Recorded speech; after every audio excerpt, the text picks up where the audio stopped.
Greetings, mortals, and welcome back. As you can see, the AC is fixed. That's not true. The AC isn't fixed. I shaved. I shaved, but I somehow managed to figure out how to the shaving technology without the air conditioning working. Again, the air conditioner does not air condition the room that I shave in. On the best of days. It's on the other side of the house. Okay. So, when last we left off, I have removed the hair from my face. Actually, yes. Also, I had like a long strand of hair that was just wrapped around my eye. When last we left off, we were doing Murmurwoods, I think. And that was cool. And I guess I need to link up the stuff.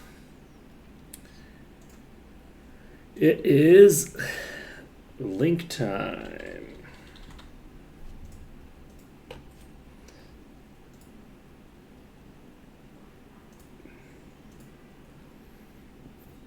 Boop.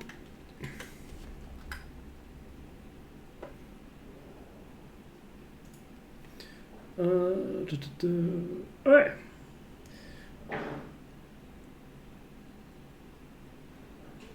Boop. We're ready to go. We finished most of, but not all of Murmurwoods, and we now just need to walk back over there, I guess. Can I go there by going to the corner? Probably not, right? Probably not. I'm probably going to have to travel via the other place. Let's take a look. Have we actually resolved our inventory? We sure haven't. We have a lot of random bullshit in our inventory. Let's deal with our inventory. We're not dealing with our inventory first because it is 7 p.m. Do I have any quests that I can turn in over here? I do. I have the Prophecy of the Sun, which I didn't turn in because I'm a dope.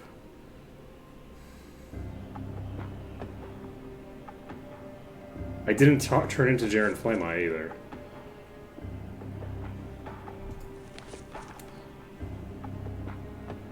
Okay, Kilburn's Shield I deliberately didn't turn in.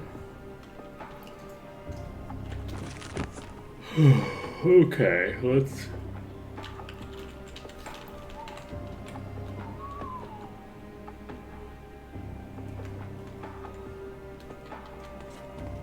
Welcome. Your supplies are ready. You know, I just read the quest text of Deface the Altar, and I'm like, are we the baddies? Are we the baddies? Hey, Doja Cat.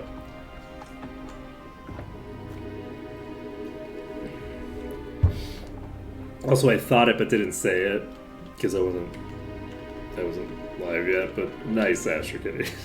I approve. I approve. Oh, Basilisk, well played. So, I think we can turn this quest in. Well,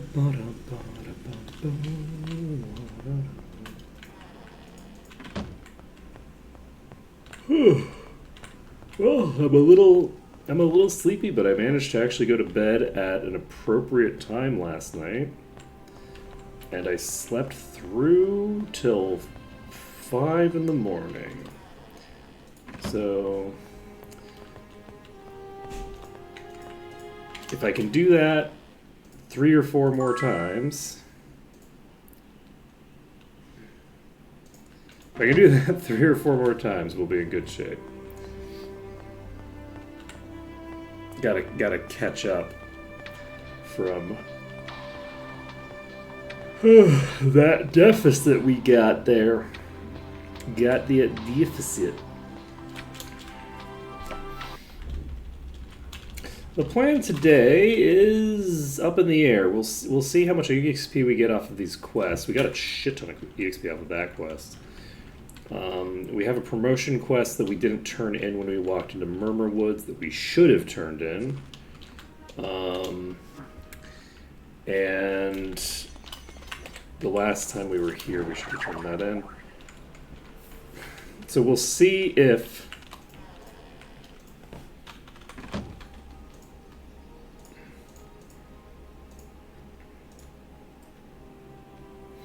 I don't remember. I think the Prophecy of the Sun maybe looks like a normal book. And maybe doesn't. I don't actually remember. Date everything. Kel, here's the Prophecy of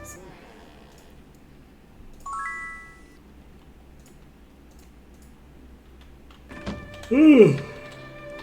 What's date everything? Is it a game where you date everything? See, we're actually getting close to catching up to M7 again. You know it's tempting. You know it's tempting.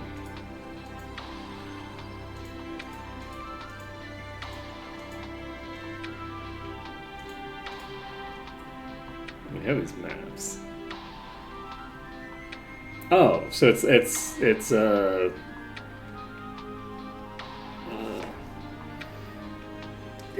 like the Cherem anime.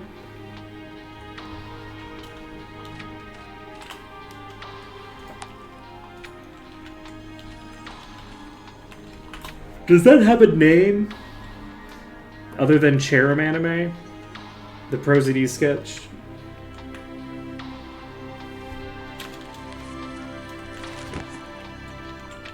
I'm trying to remember if the name of that game is ever established. Oh, Refrigerator Senpai. Procedy's so good. How could you be unfamiliar with one of the best things that's exactly the thing you're describing? I 100% guarantee you it's the direct inspiration for it. I guarantee it. It's such an old sketch.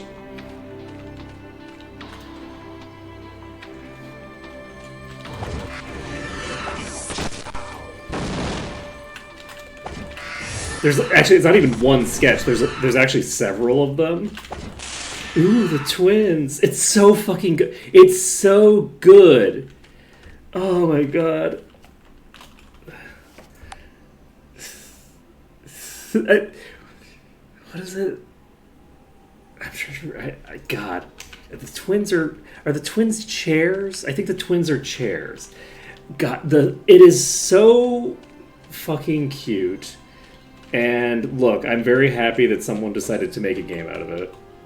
Let's see. Prosody is in the game, as a voice actor.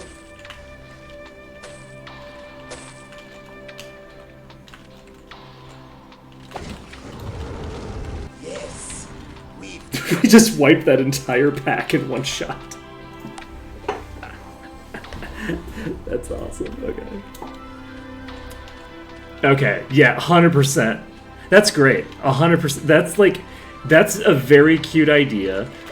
Like, you already have, like, Hatoful Boyfriend and things like that, which are, like, they're just cute, right? Like, I think that one of the things that like, makes those, like, games popular, the, like, genre of, like, dating simulator, but you're dating a thing that is obviously not, like, it's obviously not a person, or at least not a human.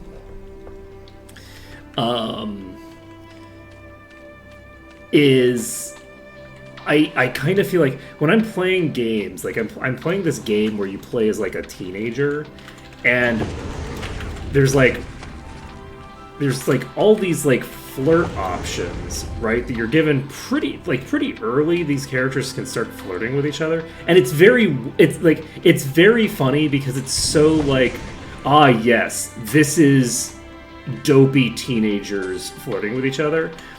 But, like, it's very difficult to put myself in the headspace of, you know, an 11-year-old flirting with another 11-year-old, right? That's a difficult position to embody. And a lot of these games take place in, like, a school setting, right? And I think that swapping out, like, human teenagers with pigeons gives a degree of distance that's like, okay, this is just, like, cute fun. I don't have to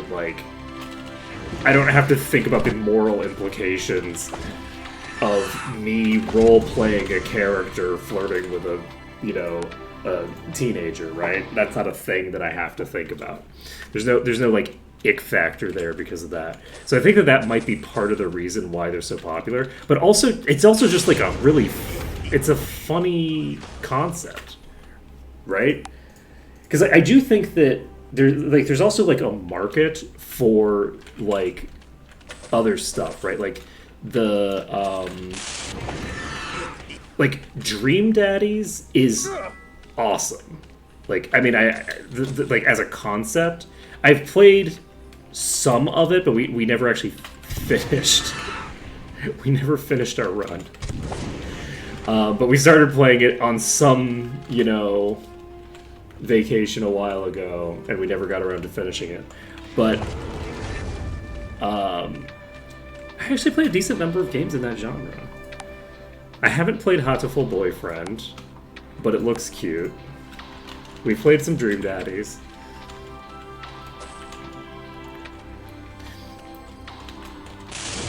I guess I haven't played that many games. That's most of what I've done in the genre. I Was a Teenage Exocolonist has, like, you know, social links, right? Who I assume there's going to be romance aspects to it as you get older, right? God, it's one thing that's really funny is that I don't know what is going on here. There's certain options that feel to me like they were added as like a joke, like fully as like an almost like completely out of character joke, which is there's this character who I think is like 26, and there are these incredibly over the top flirt lines you can start with them when you're like, I think the first time you can do one of them is when you're like 12 or 13, and it's like, and the character's just like, what the hell are you doing?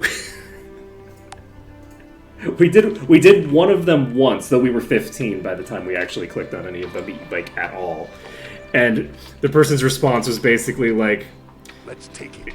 redirecting the line as if it's like trying to butter up a superior, which is, I think, the appropriate choice for the adult in the situation. Either to do that or to, you know, just shut it down. Depending. Anyway, it was just interesting.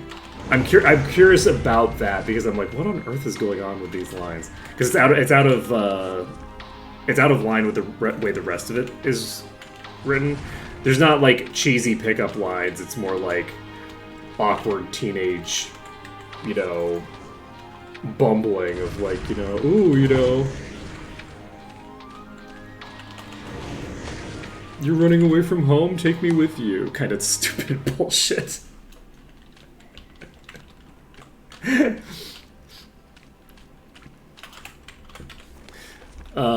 Anyway, that's good times.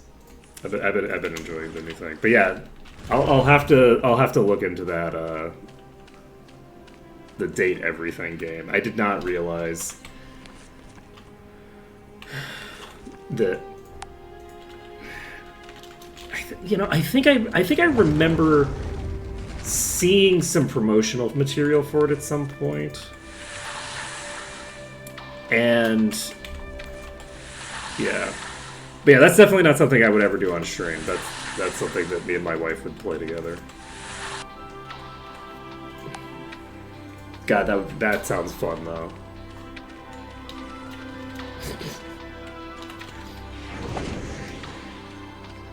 I hope that Sungwon plays the refrigerator. There has to be a refrigerator senpai that comes in at some point. They don't need to be dateable. It's actually almost preferable that they're not. Because how could you successfully date Refrigerator Senpai? Refrigerator Senpai is just too cool.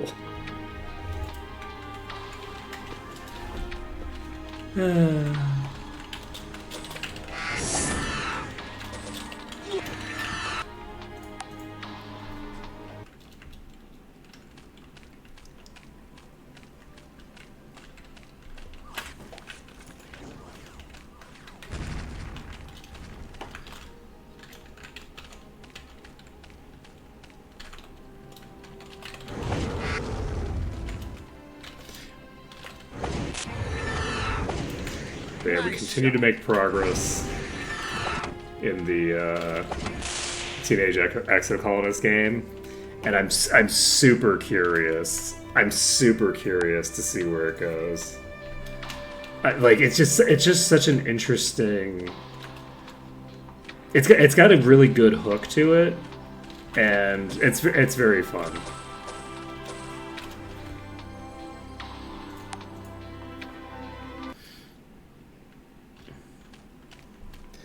Question everything? What do you mean? It's very difficult to make me question everything, considering that I do nothing but ask questions. In general.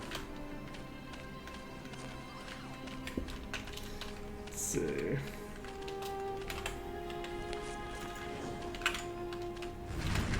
I guess I periodically have to answer them as well, now that I think about it.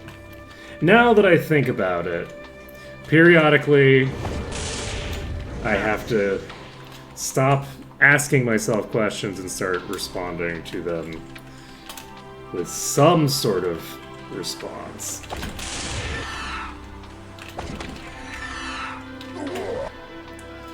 Let's see.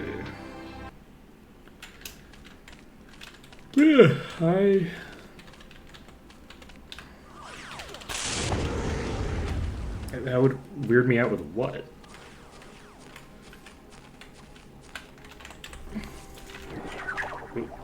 What about any of that was weird?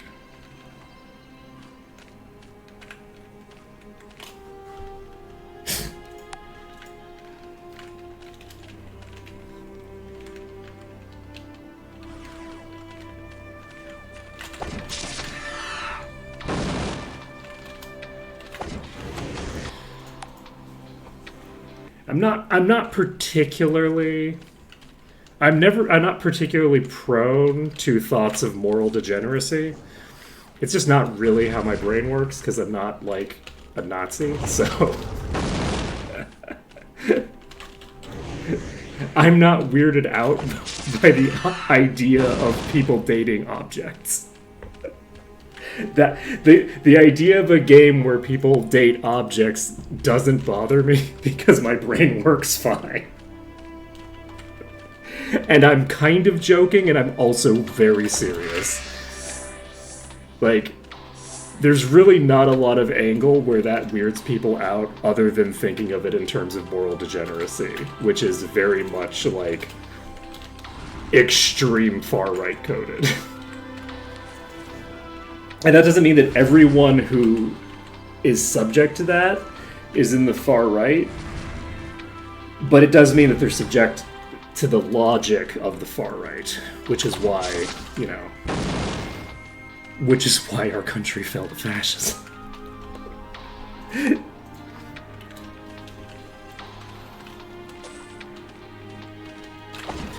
I still remember, I still remember having a conversation with my sister where I was describing the game Dream Daddies to her and how it was like a cute and fun concept. And the revulsion that she responded to the concept of like a game where single dads date each other was truly like a thing that was like kind of mind-opening to me about how little thought people put into their emotional responses and their emotional reactions, and how little, like, how little people comprehend themselves. Because it's like, it was just such an interesting thing to see. There's this element, right, where, like,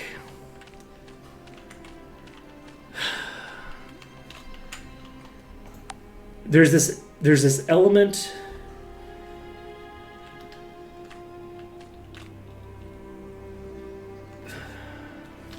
I lost track of my train of thought there.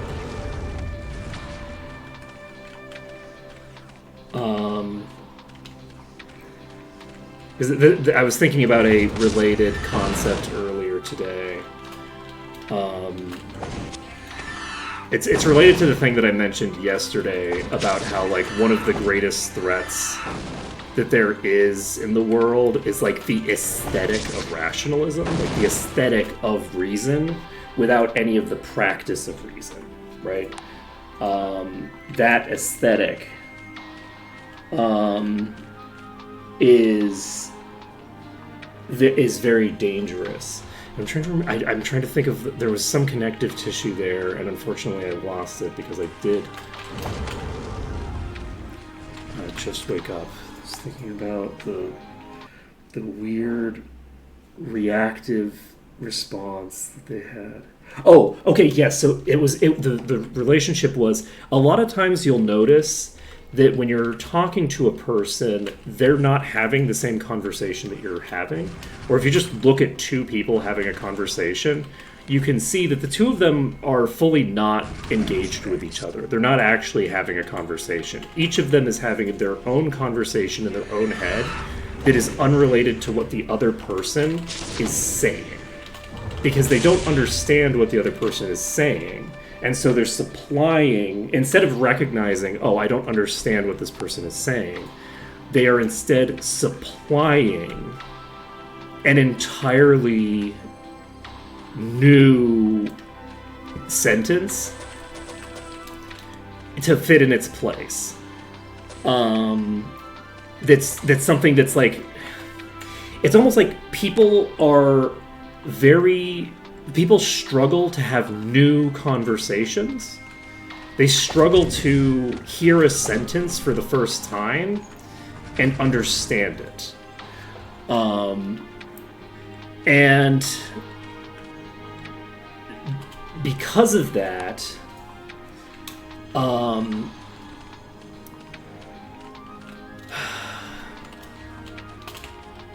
because of the fact that they're hearing a novel sentence, they end up, like, just having a weird thing where they're supplying their own. It's most similar to like what happens when characters in the Discworld interact with death. When they see death, they don't actually see death. They're seeing something, and they're not sure what they're seeing. If they were asked to say what they saw, they would come up with something. But in the moment, they don't have an answer. In the moment, unless you put them on the spot, they're just kind of like not perceiving. Right? They're just having an emotional response without really perceiving it. They're like they're supplying the emotion, and then they'll post hoc rationalize what caused that, like, emotion, right? So, and I feel like there's a lot of that with, like, the way that people respond to a lot of different things. So, like, the thing that's interesting about that is that I don't know what my sister heard in that conversation, right? I don't know what she thought she was listening to, right? And my assumption is, I don't think that she thought anything at all. It wasn't that she was misunderstanding me and had a coherent alternate explanation for the words that were coming out of my mouth. It's more like, if I had to guess, that she was hearing like certain specific words, right? Like certain specific keywords, and then in her head making vague associations to, I don't know, like incest or something like that, which is not in the game. It's not a game about that. That's not what it is, and that's not what I was describing it as. And then is like feeling this response and shutting down. And so it's interesting because I feel like that's a very common response that people have, and it's that reaction is like the root of reactionary thought at its core. Like at its core, that's like the root of all reactionary thought. It's why there aren't any real reactionary intellectuals. There can't be, because they like specifically abhor the Enlightenment. The concept of rational thought is anathema to them, right? Like I looked up the Deneen guy that was mentioned yesterday, right? Deneen specifically rejects the Enlightenment, right? So the idea that there is an objective reality, the idea that facts are a thing that you could derive your worldview from, is anathema to mainstream. Like this is a very mainstream, like conservative thought leader, right? Like there's like, you know, like Obama was like talking about him in interviews and shit, right? Like this is a person whose book Obama was reading, right? And so it's interesting that like that's the level of anti-intellectualism that's going on. I have no room. That it's like, yeah, we can just write a book about how we reject the Enlightenment, and that's normal. we have come to a confusing place. Hey, Hawkheart, it's going good. We just finished up Murmurwood.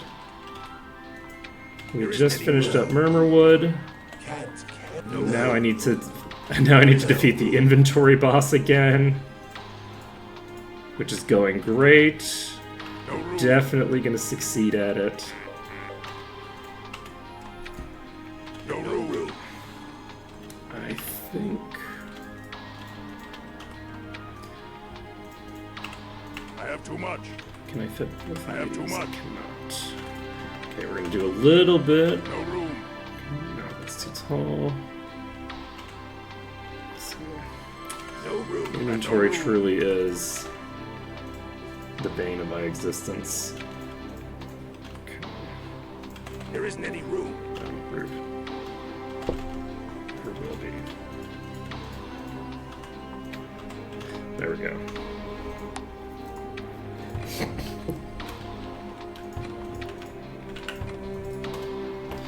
I have too much. I have too much.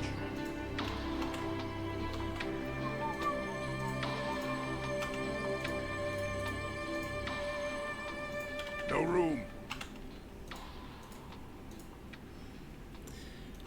There isn't any room. But yeah, it is truly amazing No how room.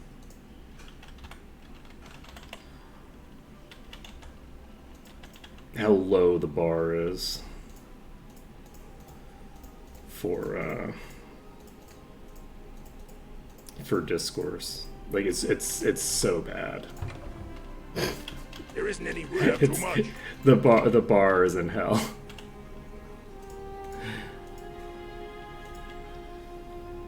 GG. Okay, you know what? I didn't turn in these Naga hides when I should have. I'm gonna do this and Is that... Now I don't have the ability to necessarily know. There's no way that there's anything else that's fitting in there. That's plenty of space. We should be golden. Okay, now then. Let's go... Maybe... Do we have Cure Stone Scrolls on us somewhere? Let's see. Scares. What scares?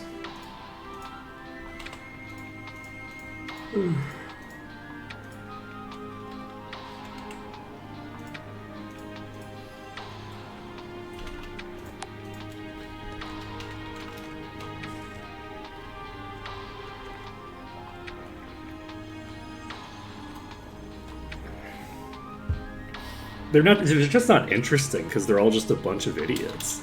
Like, the thing that it reminds me the most of is actually like that's the thing with like those kinds of people, is they remind me of the children in the Ender's Game series, right? Like, it's like the Locke and Demosthenes people. I don't remember what their actual names were, and they just like in the author's opinion, these people are very smart, but in the opinion of someone who was a dumb teenager and now isn't, they're not, right? They're just dumb teenagers who are talking shit and don't understand anything about how politics works or how, like, systems work, right? They're not educated. Because the author wasn't educated, so you can't write, like, a character who understands a topic if you don't understand the topic at all, right?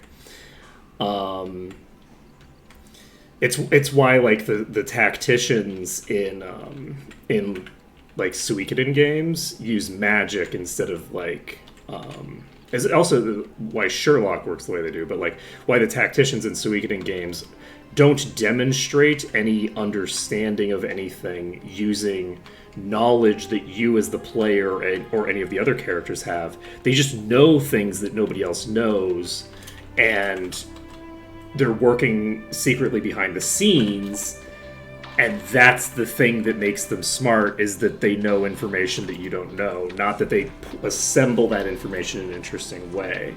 So, like, which is not the same as the thing as what happens with the Locke and Demosthenes thing. They just are dumb. Just have bad, like, you know, they just say the kinds of things that you'd expect from a dumb teenager who thinks they're smart to say, right? Look, I'm an expert on this. The shop is closed. As someone who spent how many? 6 years of my life as that? I can tell you. I can tell you from personal experience. But, yeah. But, yeah, I mean, the other thing to bear in mind is that, like, none of that kind of stuff is really new to me, right? Like, I'm politically engaged. I know what the far right is saying. I know what they want. I know what they're talking about. I'm familiar with the strategy of the, like, petty feudal, like, technocracies where we take every person who owns a company, all the venture capitalists, they won't call themselves that, but all the venture capitalists who own tech companies, and give every one of them a little individual petty fiefdom over, like, a city in the world. And, like, I know what they want. I know the stupid shit that they're sending them each other leaflets about. I know what Curtis Yarvin's saying. I know what is going on with these people, right? I don't remember the specific details of who said what, because I don't need to, because they're just a bunch of fucking idiots. But, like, like, they're not individually interesting, right? And that's kind of the great tragedy, is that it's like, oh man, it turns out they're just a bunch of dumb. Let's see. Not in that case. And so in the case of that particular author, he was kind of, he was kind of an idiot. Like, I don't know that I would say he's an idiot, but he wrote smart characters, but he didn't write them as smart characters. None of them were particularly bright. Right? Like, as someone who latched onto characters like Bean as, like, a kid, like, Bean was not a realistically intelligent character, right? Like, that's not a character that was... Ooh, it's spooky.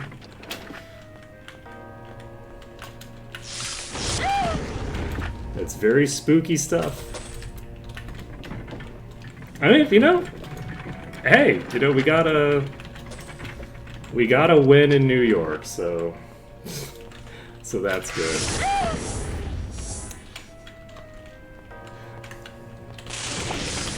We managed to not have like noted like noted sex criminal.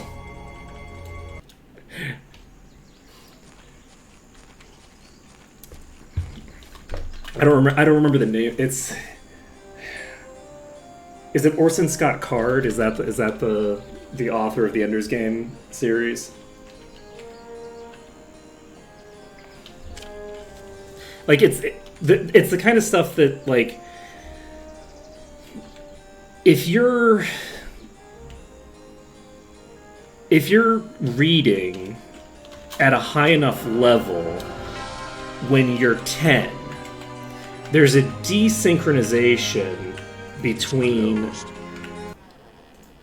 your ability to comprehend the words on the page and your understanding of, like, broader, like, social dynamics and things like that, right? Like, when you're 10, the kind of, like, trickery of having a character pretend to be smart by just knowing all of the things that nobody else knows, right? As opposed to assembling that information in interesting and novel ways. That's something that hits hard when you're, like, a 10-year-old who's reading a book that's meant for adults to read, right? But, like, But that's a thing that optimally you grow up. I'm in the wrong building. Hello, Shadow Captain. You are not going to die to this, so I'm going to die here. There's also a leech here? Okay, we are dying, and I went in the wrong building. That's concerning.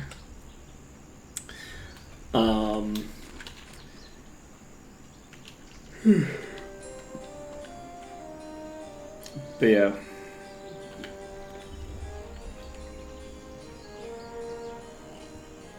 The thing, so I'm very hard to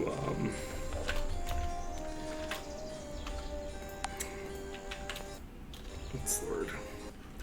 I love the taste of blood.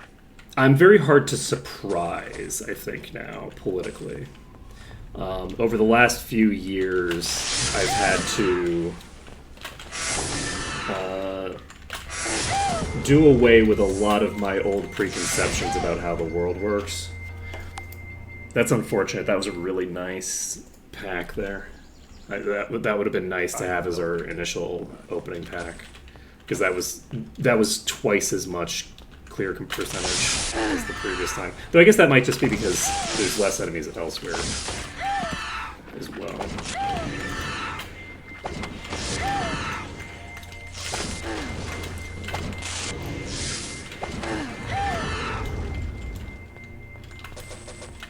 I don't know how much finger that was.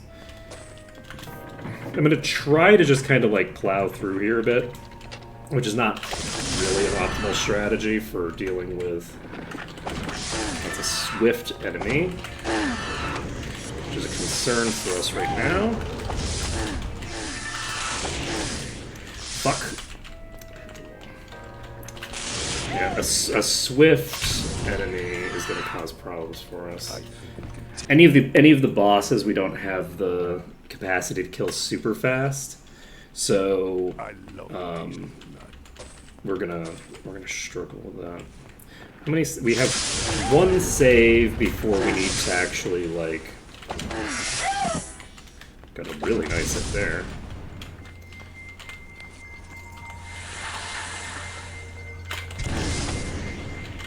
Oh shit. Okay. That's fine. Okay. Mission successful. Easy peasy. That is a 10%. Do we actually want to just save after having gotten just the first pack done?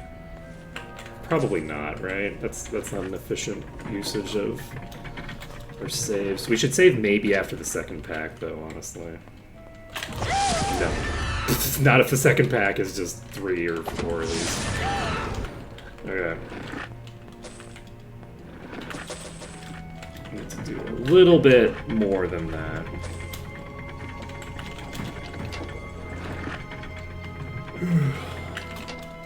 Yeah, I think that one of the big issues that like people run into with politics is that there has been a very deliberate effort over the years. There's been a deliberate and non-deliberate effort. The issue that I was referencing earlier of people just like talking past each other and not having the same conversation. It's like literally impossible for me to have a conversation with a normie about the problems with liberals. Because when people hear the word liberal, they think leftist, right? Because there has been an active effort to eliminate socialism from discourse, like as a concept, right? So like, because of that, people think that liberalism is like leftism is like, man, no, like unless you're a fucking fascist, liberalism is centrism, right? That's what that is, right? Like, oh, you don't want to call yourself a liberal? Then what are you then? What the fuck what are you if you're not a liberal? You a monarchist? You a socialist? What are you? Right? Liberalism is free market economics with fucking, you know, it's the mixture of tyranny over economic spaces paired with some degree of democracy over other areas. It's like liberalism is capitalism. That's what liberalism is as a concept. So you have this weird element where like you can't talk to people because if you use any words correctly, right? They just can't understand you because you're using words that like people don't use. And it's like, okay, well, why don't you just use the words that they're going to use so that they can understand you? And it's like, because they're incorrect and they are like kind of deliberately limiting conceptually in a way that makes it so that you can't actually communicate with that, right? There's a thing that I remember a friend of mine saying at one point, like this was many, many years ago, right?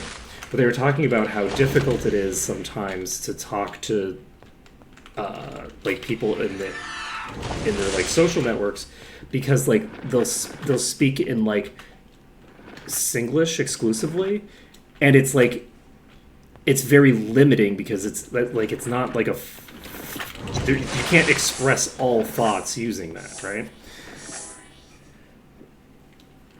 Well, yeah, because libertarianism is a socialist philosophy, and the far right has co-opted libertarianism. So if a person calls themselves a libertarian, they're probably a Nazi, right? But that's not what the word means. That's not what the word it means. Every political word has been co-opted to, like, communism is when you have the state controlling everything? Are you fucking kidding me? Oh, let's look up the definition of communist. A fucking classless, stateless society. Huh, that's interesting. How is it that the Soviet Union, an authoritarian state, is communist now? And it gets more communist the more state you have. It's like just literally newspeak. It's just like deliberately obfuscating the language, deliberately weakening the language so that you can't understand what the fuck people are talking about, and just using the words wrong. Hey, Malika.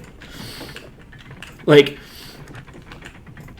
communism is when the government does things, when in a communist society you wouldn't have a fucking government, is the craziest shit that has ever been sold to the public. It is just so goddamn funny. It's like, oh yeah, Stalin, famous communist, Joseph Stalin. It's like, yeah, he's a fucking communist in the same way that fucking Hitler was a socialist. Sure, these are true statements about our world. It's like everyone's fine with self-ID as long as it only applies to political movements that have real coherent definitions.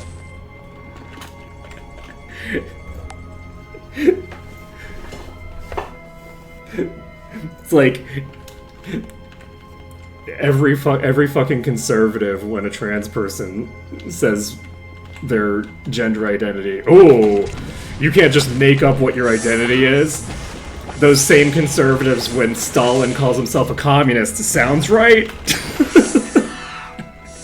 You can't tell Stalin that he's not a communist. What are you talking about?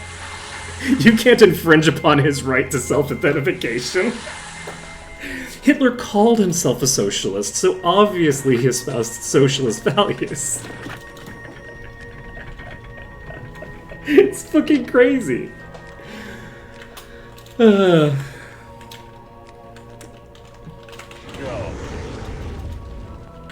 It makes communication about political topics difficult when, you know,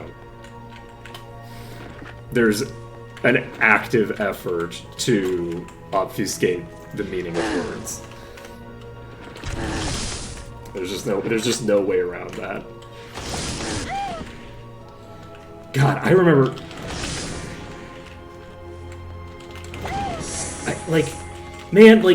people don't even know what the state is, right? Like, that's the thing, is that, like, people don't even know what a state is, right?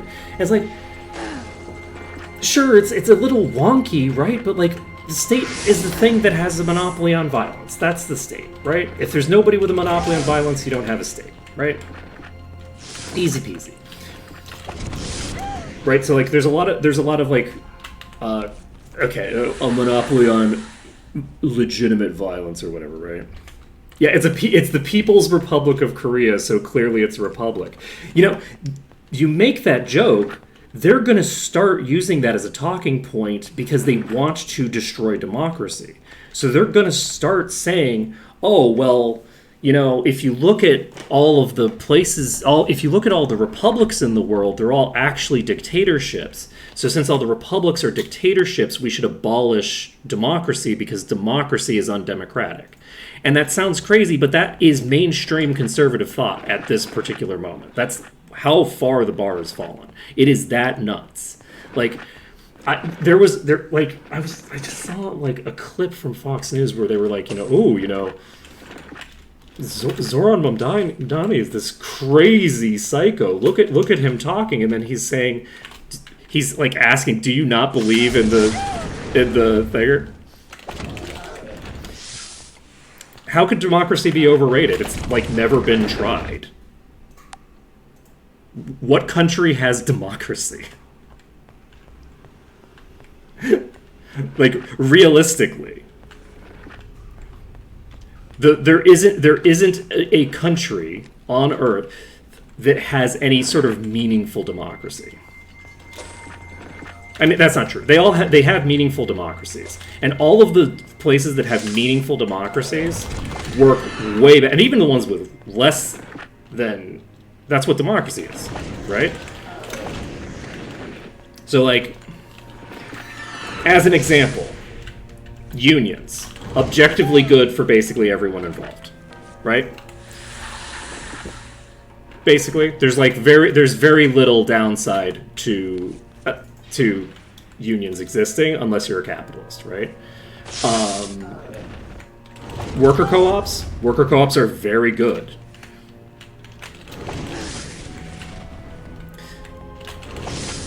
But like the thing about democracy that's so important is that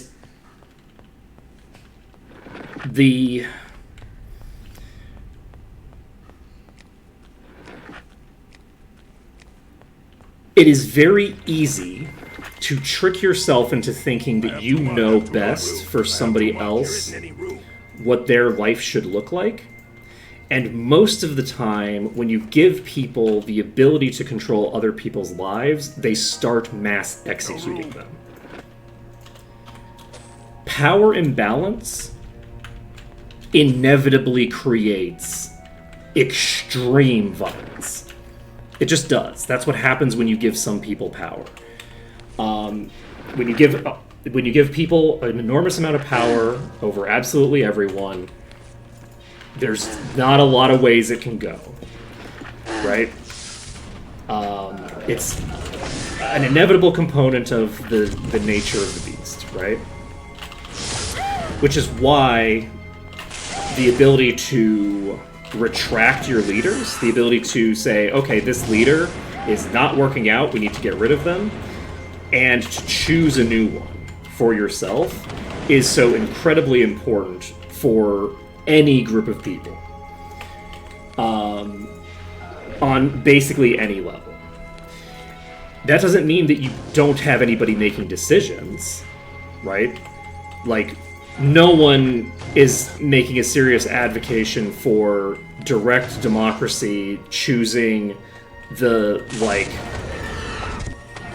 way that we manage our sewage treatment plants on like a granular level of like, okay, well, you know, when do we pull the switch that like transitions it from this mode to this mode? No one is suggesting that, right? That's not a real thing. But the important bit is if you give a few people control over everyone else, there is exactly one outcome over a long enough timeline, and that is tyranny. There's no other outcome. There is no such thing as a benevolent dictatorship. It cannot exist. Not in a long time frame. You can, in theory, have a guy who really likes everyone and executes ultimate power over them in a way that's like... You could, in theory, principally, a god king could work. It's not a theoretical impossibility for a god king to work. It's not a thing you should try, because if you pick the wrong god king, you're probably fucked, and you better hope that your god king never gets, like, you know, changes. It's a terrible idea, but it's not theoretically, like, a non-starter in the same way that it's a non-starter to have a dictatorship in general is. Yeah. Having the thing that a bunch of psychopaths in fucking Silicon Valley are worshipping right now as our god king, you know, like glorified fucking what's the word? Autocorrect. It's like autocorrect on steroids. That's going to be our god king. Is, you know, Clippy. You can't make a god king out of AI because AI doesn't. So first of all, we do not have AI, and we're never going to have AI. And then second, once we have AI, it's going to be subject to all of the same problems that our actual intelligences are subject to. There's no reason why an AI wouldn't be subject to the same biases as everyone else. There's not. It is fundamental to intelligence. The class dynamic does not disappear just because one of the things is made out of silicone, right? Silicone doesn't make you immune to any of the issues that are tied into having no fucking idea what is actually going on in the day-to-day life of a farmer, right? The peasants don't get to record their lives, right? They don't get the ability to have good data being fed into the fucking AI, right? So the AI is going to be basing all of its information off of what the most wealthy and powerful people put into it for it to simulate off of. There's no way that you can have a dictatorship that's run by a non-person and have it work. If you have a person, it could hypothetically work, but you'd need a good person, and you're not going to get a person out of anything that's built. Nobody's going to build a good person.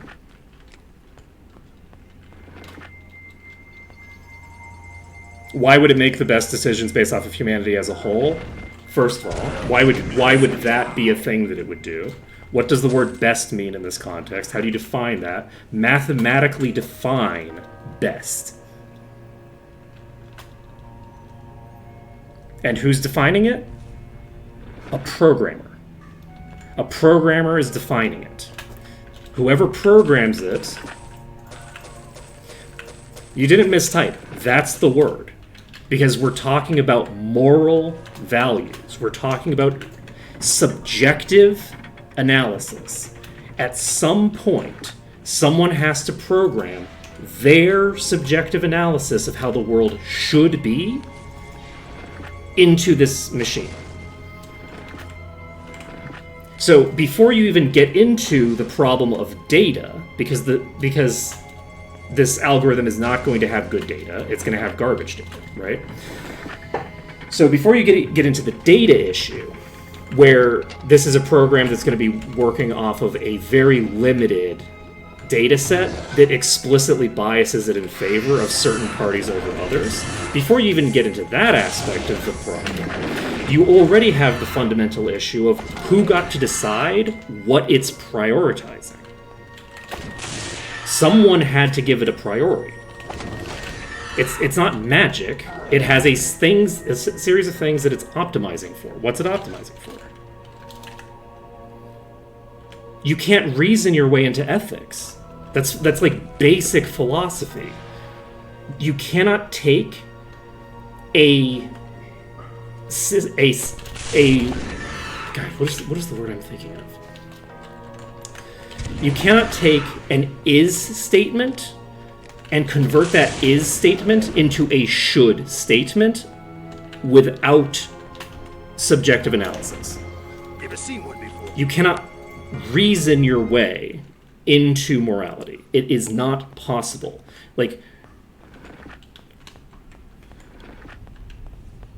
The argument against self-driving cars is that they're bad tech.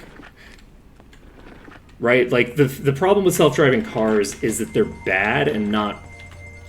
They're really extremely dangerous. And they keep killing people due to technical problems. But the actual... if you're looking for a conceptual argument against self-driving cars, the conceptual argument... Based on which philosophy? What do you mean based off of which philosophy? Any philosophy. It is impossible to get from an is statement to a should statement. You have to... How would you get there? You have to have values. If you don't have axioms, you don't have a moral value. Without an axiom, you have nothing. But the axioms are things that you are presupposing to be true. They are not facts of the world. Axioms are things that you make up in your head. I value happiness. That's not a fact about the world. Happiness having value, I give it that value because I value happiness. And once I value happiness, once I've taken that step of defining what is important, I can then reason. I can then say, we should do a thing because it maximizes happiness. And I value happiness. Therefore, happiness is a thing that we should maximize for. And if you don't value happiness, then fuck you. We have an axiomatic disagreement, which means that you are evil. And that's just what that means, right? That's what having an axiomatic disagreement means. Doesn't necessarily mean that you're evil. But on a fundamental level, at a large enough scale, it does, right? Someone who does not value happiness is meaningfully evil. For my worldview, they are going to actively work against the values that I hold to be important, right? So, the thing about a self-driving car that is the reason that self-driving cars do not have less accidents than human drivers. See, the thing about self-driving cars is that they fudge the numbers by giving control back to the human, and then it's treated as a human error issue when the car drove them off a cliff. It just gave, right before the impact, they turned themselves off. There was a lawsuit about it, okay? Like, this is stuff that's known. So, self-driving cars are not better than human drivers, and in addition, self-driving cars are not legal on most roads in the world. In most roads in the world, they are illegal. You can only drive them on the places that have the most powerful mapping software that they are most able to handle, right? Have you ever had your GPS try to drive you off a cliff? Well, guess what? It's in control of your fucking car now. Have you ever had your GPS try to drive you off a cliff while you're driving in Los Angeles? No, you haven't. Your car will never try to drive you off a cliff in Los Angeles. You go anywhere else in America, it'll try to fucking kill you. Right? But self-driving cars aren't legal everywhere else. They're just in Los Angeles. So, 100%, there's no data to indicate that self-driving cars are safer. Because the data can't exist. Because everything that we're working off of is them being used in playgrounds.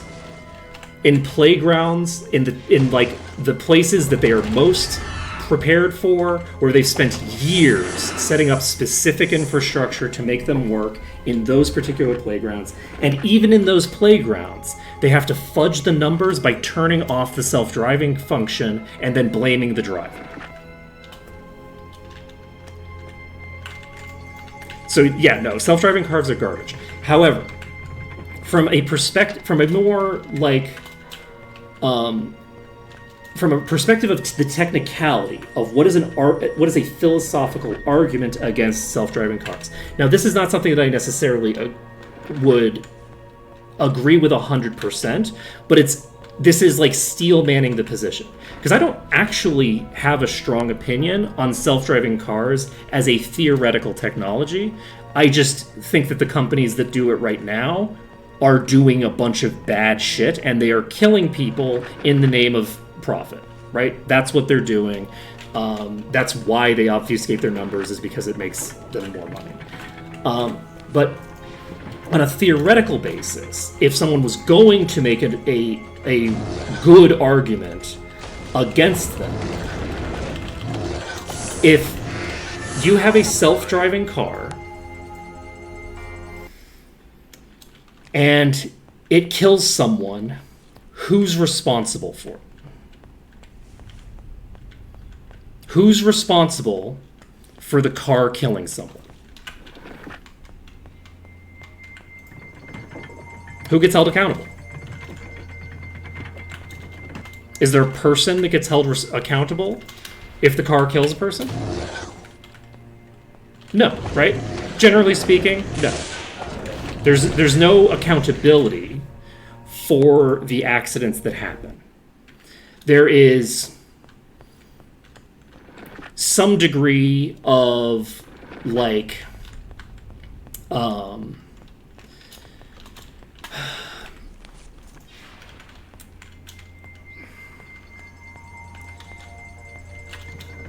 there is, on a corporate level, some liability that comes with them if they can't fudge it to make it look like it wasn't the car's fault. If they can't slander the person to make it seem like it was that person's fault, right? For getting in the way of their car. If they can't figure out a way to make it the pedestrian's fault, then maybe the company loses a little bit of money to the lawsuit when that happens. However, it is notable that generally speaking, individuals who drive cars have a lot less money than corporations that own self-driving cars. And these legal costs are things that you can they're just scalable, right? Like, as a company, you can take on the legal costs and just eat those. And so as a result of that, you're making cost-benefit analyses that are very different in terms of human life than an individual who's afraid of going to prison for the rest of their life for manslaughter or for homicide. They cannot reduce accidents by a lot. That is just fully not true. That's the data. There's no data to support that. The accountability matters because if nobody is accountable when the cars break, there's no reason why the cars wouldn't break. You have to have the data is controlled by the company. There's the data. You're talking about the data where, again, they have been proven to be lying about the data, in addition to the data being demonstrably only in places that are the easiest places to drive a self-driving car.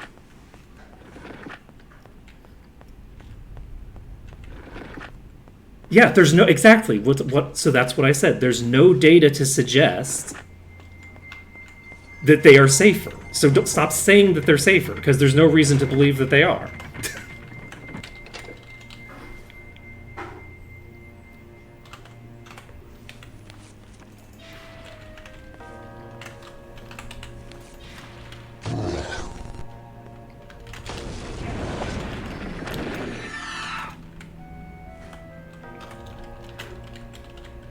Okay, so here's a question.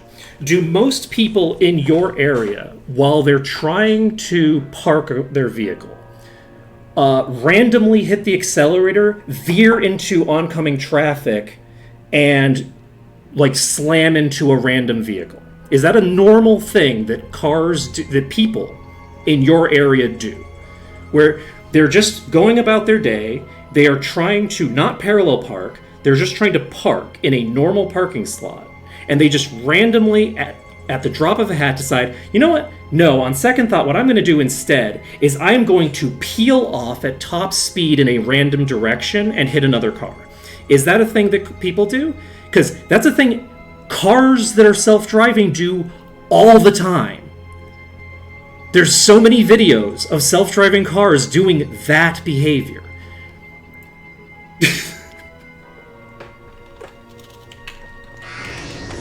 It's crazy to think that self-driving cars are somehow less fallible than people who have an agenda, people who have a goal, who have like an actual purpose in what they're doing. Because that's the thing. A self-driving car doesn't know it's driving a car and doesn't know what its goal is. It's just going through on coding, right? It's just doing what the code tells it to do, but the code doesn't know what it's doing. It doesn't understand anything. The car doesn't know it's driving a car.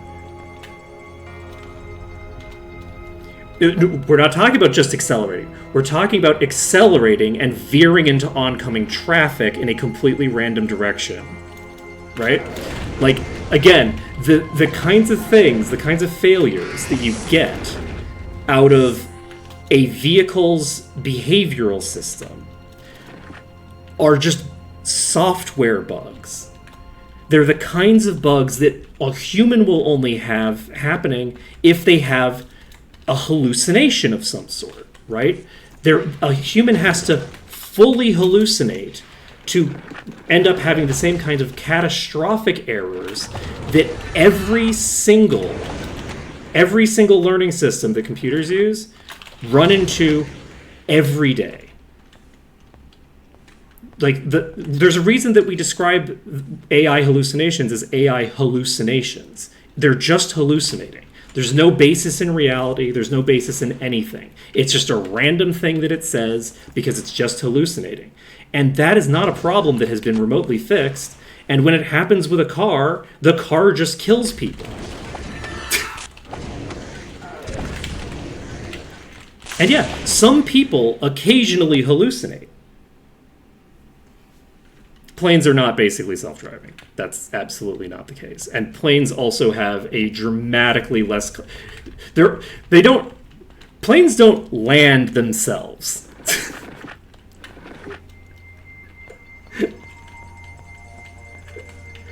If you're flying a plane over at like cruising altitude with nothing anywhere around you, yeah, man, we have cruise control for cars. It already exists. If you don't have to care if you veer left or right, we've got cruise control, and we've had cruise control that can course correct to put you back in the middle.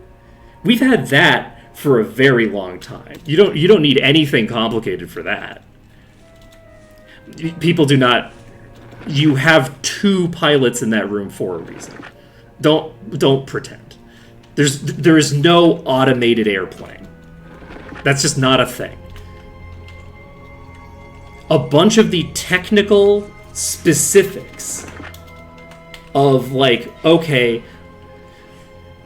taking the landing gear from 40 to 20 to this, that kind of stuff, sure, autopilot can do a lot of that. Autopilot doesn't listen to ground control and follow their instructions. That's not what autopilot does. Autopilot does mechanical bullshit that doesn't involve decision making. It's not making decisions.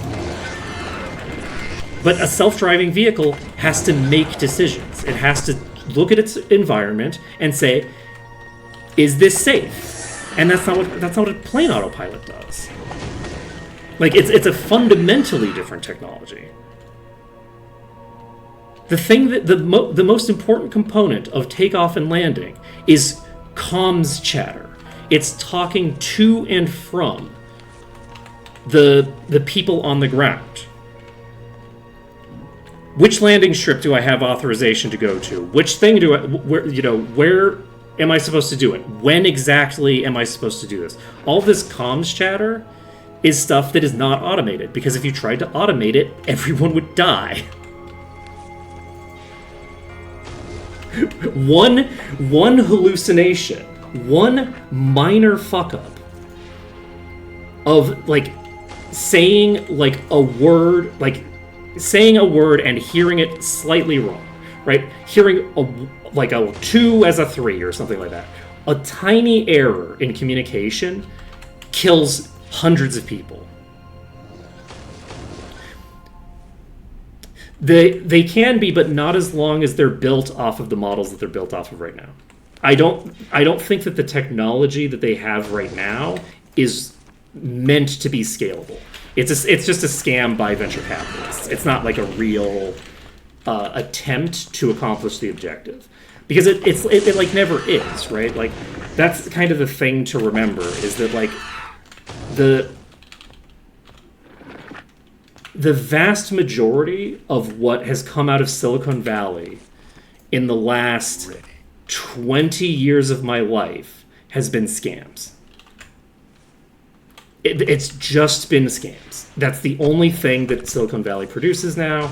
There's just not a lot of genuine new technology that is hyped in that way. Right? So, like, there's nothing mechanically that makes it impossible to make a self-driving car.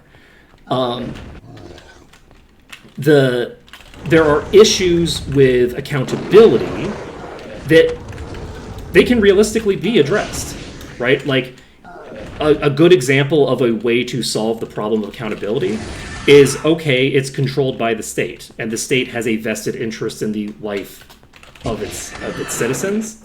So because of that, which, you know, No room. people hate to hear that the state has a vested interest in its population, but it's just factually accurate. So there's ways that you could do it. You could nationalize it, but you can't give a private corporation those kinds of decision making and expect good results. You will get bad results if you give a public corporation that kind of a thing. But the key is that whether a technology is theoretically viable or not is mostly unrelated to whether anything that anyone is doing right now in that field has anything to do with like an actually viable pathway to that work. It's kind of like an actual artificial intelligence, an intelligence that we create, has rights. I am very aggressively in favor of rights for actual artificial intelligence, but we don't have any actual artificial intelligence. That's not a thing that exists. We're not making intelligences, not in a meaningful way. So, like, your phone's autocorrect is not an intelligence. That's not what it is. And ChatGPT is just the phone's autocorrect. That's what it is. It's your phone's autocorrect, or sorry, not autocorrect, autocomplete is the word that I'm looking for. It's just looking for what is the thing that follows from this prompt. It doesn't know why it follows from the prompt. There's no like deeper understanding of any of that, right? So creating an actual like artificial intelligence is something that's probably, at the rate we're going, it's like 400 years away, because we're going to have a massive technological crash sometime in the next 100 years, right? But like, in terms, if we could assume an actual decent pace of technological growth, I don't think that we're within like 50 years of. I would say if we managed to get the same kind of technological growth that we had through the 90s, if we had that level of tech growth, I don't know, we could probably make AI within the next 50 years. Like, that's a thing that we could probably do, because that's the rate of growth that we had for a while there was insane. But at this point, it's all stagnated because nobody's making real things anymore. The entire global economy is just scams now.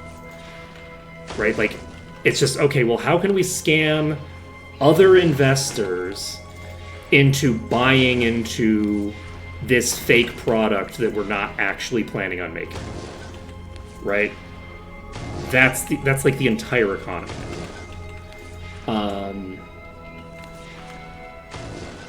The actual like goods and services are such a tiny fraction of the global economy now. Like any goods and services. I'm not like trying to demean like goods and services that are digital. I'm talking about anything where somebody benefits from this thing, where there's an actual transaction being made. Financial transactions between individuals purchasing things from each other is just a tiny component of the actual economy. It's why I give pushback when people talk about like, oh, well, companies need to make profit. Companies haven't needed to make profit in 20 years. Get your head out of your ass. Profit has not been a meaningful component since Reagan decided it was a good idea to allow stock buybacks. Unless that was Nixon. I think it was Reagan, though. Stock buybacks have killed the idea that corporations need to actually be profitable. It's just not a thing that's actually a component of the modern economy in any meaningful sense. Some companies need to be profitable, right? But any company that's traded on the stock market to a significant degree doesn't have anything to do with profit. The profit incentive is irrelevant at this point. It's all venture capitalist stuff. And it has been for a while. But not forever, right? Like, the the specific details of how venture capital works now is so predatory that, like, it's taken over the entire economy. But, like, no one is seriously trying to make an AI that works. It's part of why, like, Silicon Valley has been spending, you know, however many fucking billions of dollars working on their AI products, and China just comes out with a superior product after like a week. It's like, you know, oh, okay, so, you know,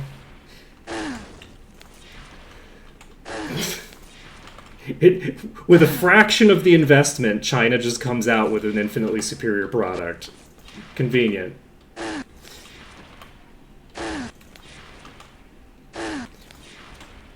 And it's because they're actually trying to make the product, right? They're trying to make a thing that's better because they have to, because if they don't have the ability to just like float on. They basically have to. They have to demonstrate why someone should jump ship to them instead of sitting on the thing that the bloated, you know, existing frameworks, right? Yeah, no, like, profit is mostly irrelevant these days. It's all venture capital shit. It's all that. And like the petite bourgeois, right? The small business owners, they do need to profit. The profit matters to them. The issue is that people who are in the petite bourgeois, and other people as well, for that matter, people who are in the working class, they think that the rules that apply to them apply to rich people. And they just don't. Rich people don't make money off of goods and services. That's not where their money is. That's not where their money is, and it hasn't been for a long time. And they're not trying to hide it, right? Like, people don't actually think that Tesla is a car manufacturing company, right? Like, nobody seriously thinks that that's what Tesla's business model is. And people occasionally think that it's like basically like a tax fraud scheme. Not fraud, but like a tax evasion. What's the word I'm looking for? A tax manipulation scheme where the purpose of the company is to exist as a company that sells cars so that they can sell carbon credits, right? So some people think of it that way, and that's not inaccurate if you care about like their actual like profit. I have too much. But again, the profit isn't the important part of the company.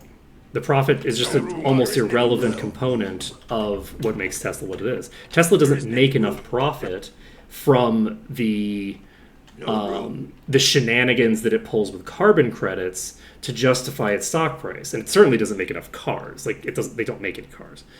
But they do. No room. They do make a lot of money from just investors screwing each other over. No, I have too much. No room. And that's the entire market. It's just investors screwing each other over. So I have too much. since our entire economy is built on investors fucking each other over, Tesla is a very highly valued commodity. Because it's just a Ponzi scheme. Okay, we can do that. No room. Can't carry it. There isn't any room. No room. I should have put the wisp wraps I have too much. in the in Harmondale when I did that. We should do inventory management in a serious way, huh? Yeah, most of the bad stuff from the last couple dozen years can be kind of directly associated to specific changes that were made by Reagan. There were a couple of things that were like, oh, surprise, it was Nixon, not Reagan. But most of the large scale like problems with the economy are just Reagan. It's just Reagan. He was a remarkably bad president. Like the like ball that's been rolling, the giant boulder of late stage capitalism that's been rolling down the hill was put on the hill by Reagan. He dropped that on the hill and it's been bouncing down, squashing us all ever since. Jump. This item's weak.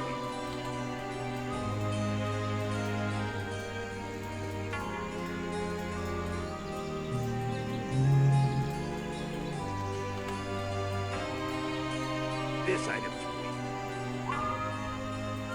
This item's weak.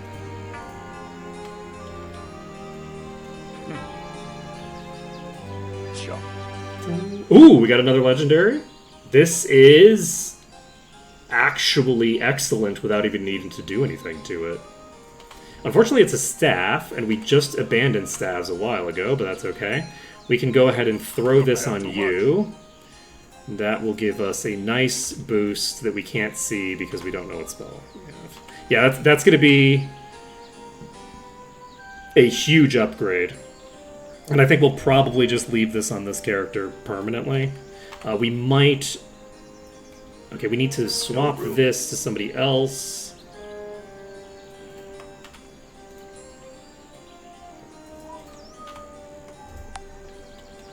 Da-da-da.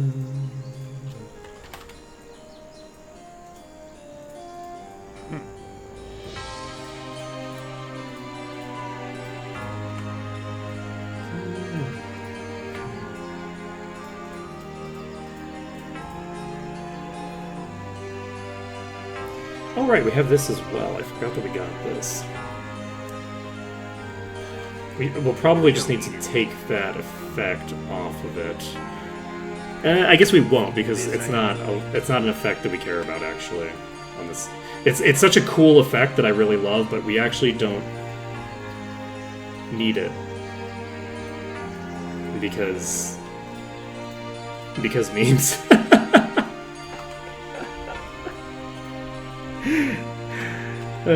At some point I am going to run into an actual brick wall where I can't really progress any further. We are going to eventually run into that problem.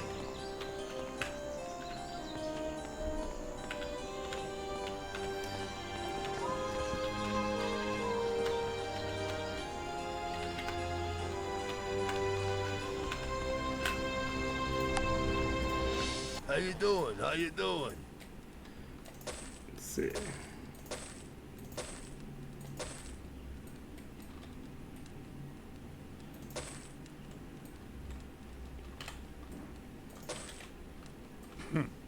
Okay. Jump. Jump. Jump. Jump.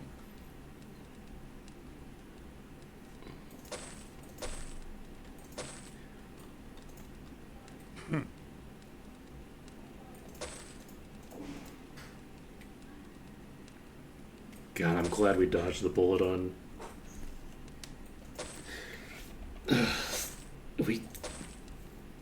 We could have ended up buying an AC that has fucking Wi-Fi built in. God, that would have been bad. Just like adding an entirely new mechanism by which the thing can fucking break. We don't need it.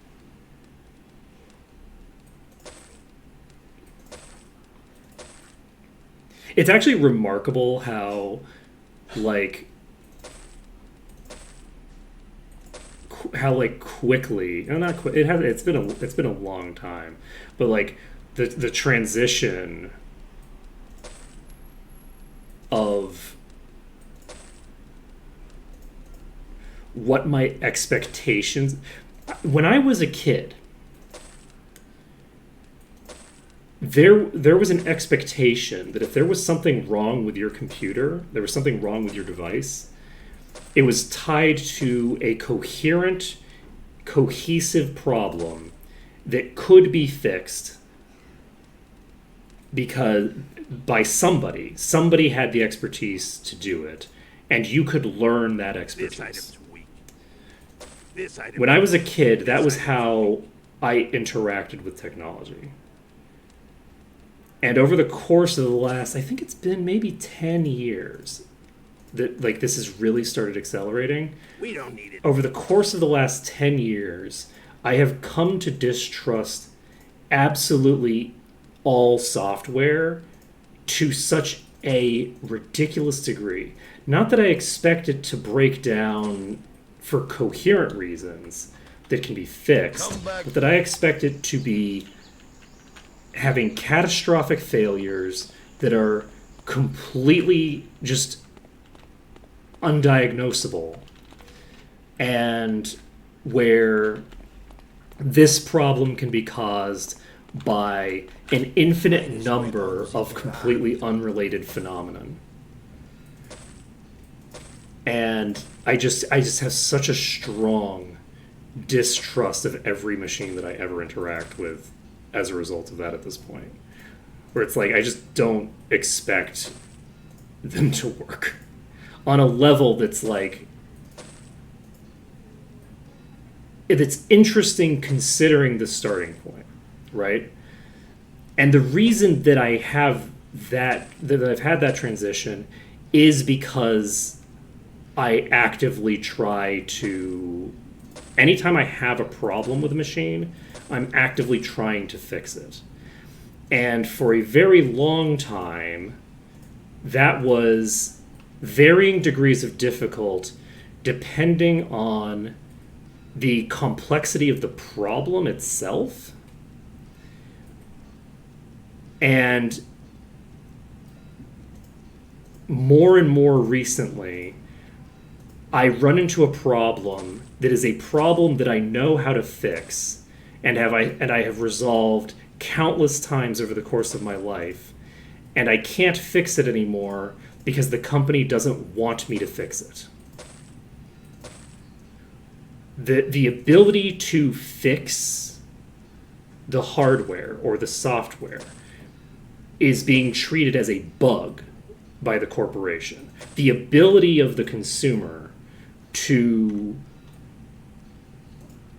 identify what the problems are, or for anyone else to identify the problems that there are, is explicitly a vulnerability that the product has, because they want the product to break after, X number of years or months or whatever. And that hostile design, that explicitly hostile design, is something that massively informs my opinion on things like any sort of AI-based technology, but basically any type of technology. It is closed. It is massively impacted, like the ways that I think about how it's going to work and whether it will work. The issue of accountability is so important to me because of the number of times in my life I have had a person basically just, break a thing right in front of me. Like they just take my property and destroy it and then shrug and go, oh, well, what are you going to do about it? You know how many times that's happened to me where a company has done that to me? That happens like multiple times a year, and it's been happening multiple times a year for like half my life. So like the idea that I would just trust a corporation in any circumstance, where it's like, yeah, okay, well, maybe they're lying about how safe the cars are, but maybe you should trust that they're safe anyway. It's like, what the hell are you talking about? Why would I trust that the car is safe when they just demonstrated that they're lying about how safe the cars they are? The fact that they're lying about it indicates that they're lying and that it's not safe. That's a specific, that specifically is evidence that it doesn't work.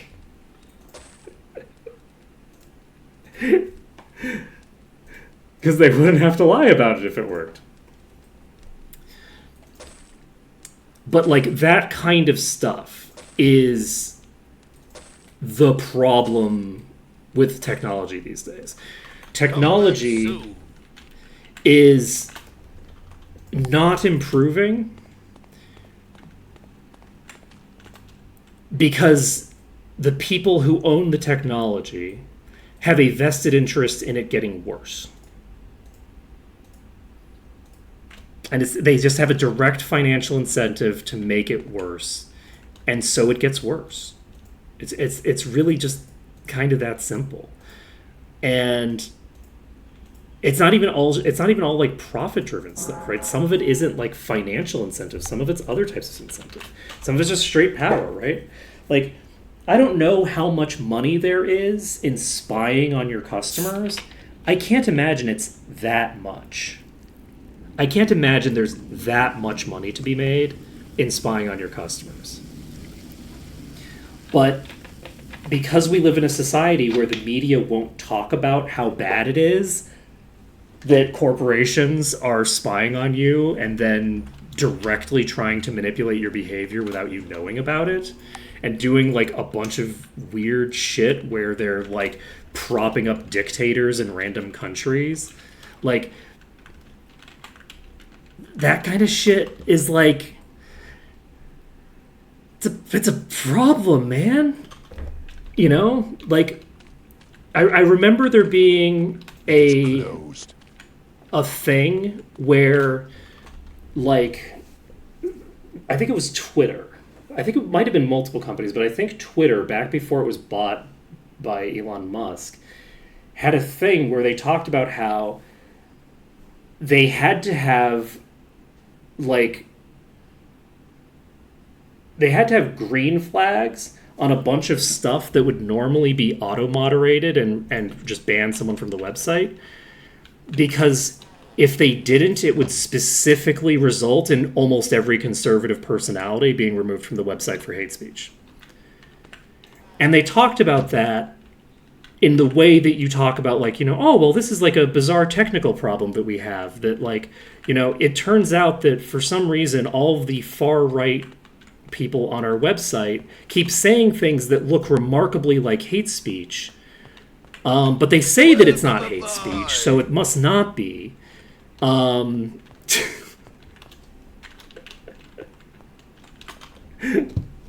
know, like those kinds of issues are like, those are structural ones where it's like, man, we don't have to just tolerate hate speech from people just because they're politicians, actually. I have too much. I know it'd be illegal here, No room. but it doesn't even have to be illegal. You could just enforce your terms of service, right? You don't have to give a platform to Nazis. You just don't have to. You have other options. You have options. I need to get to Iron Fist. And I needed... Did I turn in... I didn't turn in the Pure Personality Potion, apparently.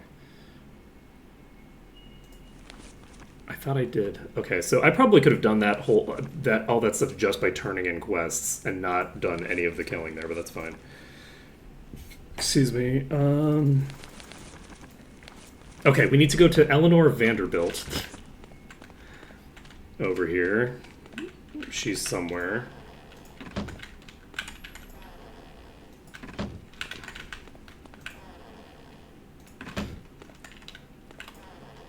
By the way, I love this picture. I love the green background. And I just realized that this is like bamboo or something, which is an unusual choice. I just realized that, but you know, that's fine. It's a cute picture. I like it. Ooh, Master Merchant. Do I have that? Yes, I just picked it up the last time. Did I get Grandmaster? I did not. So we now have GM Merchant. Oh, we have Light Master. The Light GM is not in the same place. We don't have GM Light yet. We don't have that yet. It's closed.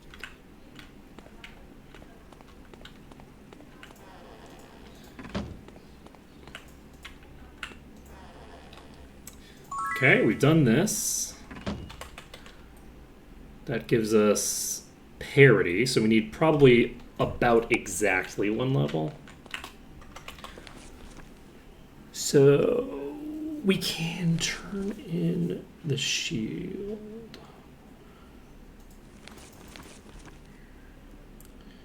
We haven't beaten the Warlord. Okay, it looks like these are the only quests that we have.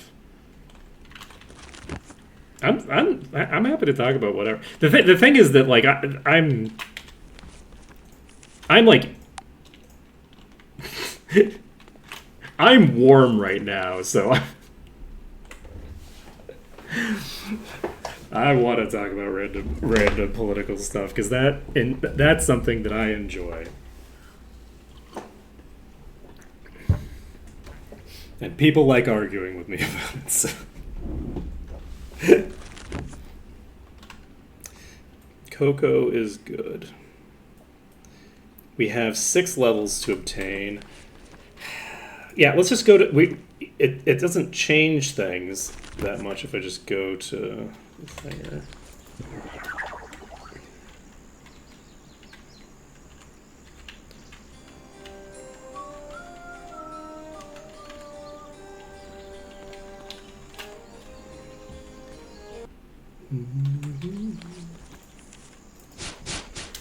One of the things that's like been like really convenient is that it's actually a lot easier to talk about politics now that it's like now that the masks are just fully off and people are just like saying with their whole heart like, oh no, we never cared about freedom of speech. We just want to lock up everyone. We just want to lock up everyone and throw away the key. I was going to say everyone who says something we don't like, but honestly, not even. They just want to pick up random brown people off the street and throw them in jails in other countries. They just want to do like, unironically, just, what if we just did human trafficking as a country? Because, like, look, I'm going to tell you that kidnapping a person off the street, which if you never prosecute them, that's what ICE is doing, and taking them and deporting them to a country that they have no affiliation with, that is human trafficking. That's what that is. That is just human trafficking. You are just doing human trafficking. And the countries that are willing to take those people in are going to enslave those people when they arrive. They are going to kidnap them. I mean, they can't kidnap them. They've already been kidnapped by you. But you're, like, kidnapping people off the street. Kidnapping people off the street to traffic them to, what was the place they're going to? They're taking them to Libya, I think. To traffic them to Libya is the current, not just like mainstream political discourse, that's just what they're doing. It's like, okay, my political enemies are currently doing human trafficking just objectively, right? Oh, you know, I wonder if maybe they're the bad guys. You know? Which comments about caning people? That would have been... when have I talked about caning people recently? Jesus Christ. Like corporal punishment in general? El Salvador was starting to get too much heat. So, basically, El Salvador as a country is stable enough that Democratic politicians, you think that no one in ICE is getting kickbacks from slavers in Libya, Malekith? Are you kidding me? These people are definitely getting kickbacks. The reason to do it is because you hate these people and you want them dead. That's the reason that they're doing it. That's the reason they say that they're doing it. They say that they hate them and want them dead, and that's why they're doing it. That's their explicit objective. But some of them are getting kickbacks. But you can also human traffic someone without getting a profit off of it. You don't have to profit off of it. If you kidnap a person to, like, send them off into slavery, that's trafficking. regardless of whether you personally profit from the trafficking or not, it's still trafficking. Now, usually, most people you would not be... So, like, usually if you're going after a human trafficking ring, you're going after the people who are profiting from it, right? In the case of this, the United States government is doing the trafficking. It is the entity that's doing the trafficking. Whether they profit from it or not is irrelevant. They're doing the trafficking, right?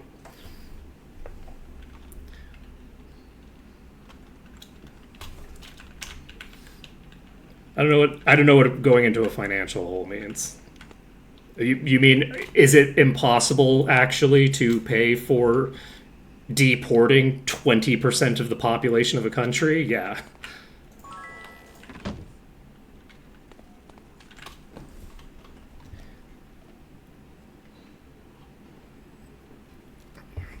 Yeah, so the reason that they're not sending them to El Salvador as much anymore is because of, I think it's Kilmar Abrego Garcia, because basically what the Trump administration found out is El Salvador, you can just go there. So American politicians, American Congress people can go to El Salvador and make a bunch of noise, and the government of El Salvador will capitulate because they're American government officials. So, whereas if you send them to a place where there is no government, there are 3 warring tribes that are all trying to kill each other, and it is extremely dangerous to go there, then, which I am sorry, I'm terrible with nouns. I think it's Libya that I'm talking about, but I'm bad with names. So, but I'm fairly sure that it's Libya specifically. That I'm referencing there. There is a country that describes. I think it's Libya, but the because I don't think it's. There's another country that they're doing it with too, but I don't know. I don't remember what the thing is. But if you send people there, if you send people to an active, is it South Sudan? They were trying to send people through South Sudan as well, but I think they were trying to get people through South Sudan into Libya. So, but the reason they're going to these places that are in the midst of a civil war is because there isn't a government to receive them. There's no government to say, no, you can't send people here, right? They can just pick and choose. They can bribe some guy to just say, oh, yeah, sure, I'm the government. Because you have a bunch of options to choose from, and most of them are probably bribable. And the funny thing is that even with infinite options to go with for, oh yes, we can get legitimacy by just talking to one of these random people and pretending that they're a legitimate government. Instead of doing that, they just didn't bother. So so there were no organizations that were willing to acknowledge that the Americans had talked to them at all. Master Nikolai. It's so mind-boggling. The degree of obvious, explicit evil on display in America right now, where they're just not trying to hide it. They're not trying to hide it. They're just they're now saying that what's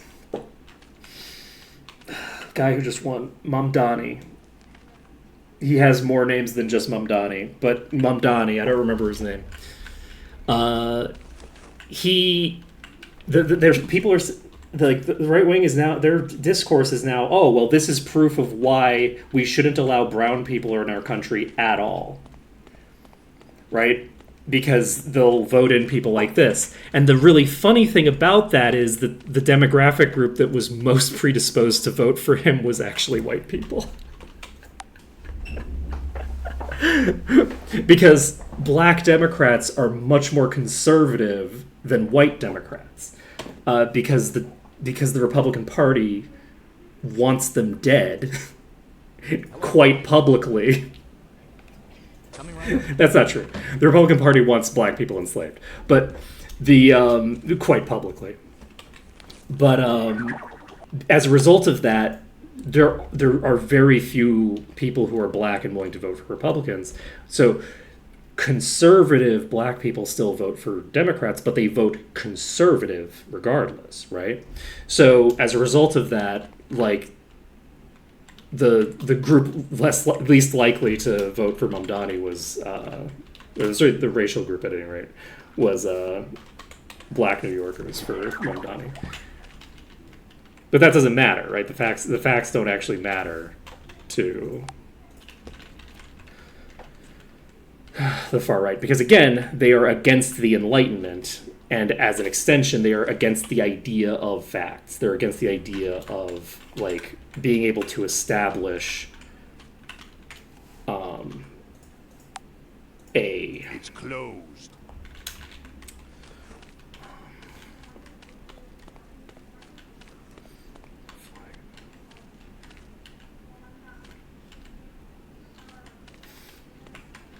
Yeah, one of the things to understand about fascism is the cruelty is the point. One of the issues that people have a problem with in like a capitalist economy is that we have normalized the idea of greed being the only motivator of human behavior Well done. Well to done. such a stupid Well degree done. Well done. that people can't just Well look at done. someone engaging in casual cruelty and recognize it for what it is. Because it's like, well, but how do they make money off of this cruelty they're engaging with? And it's like, they don't.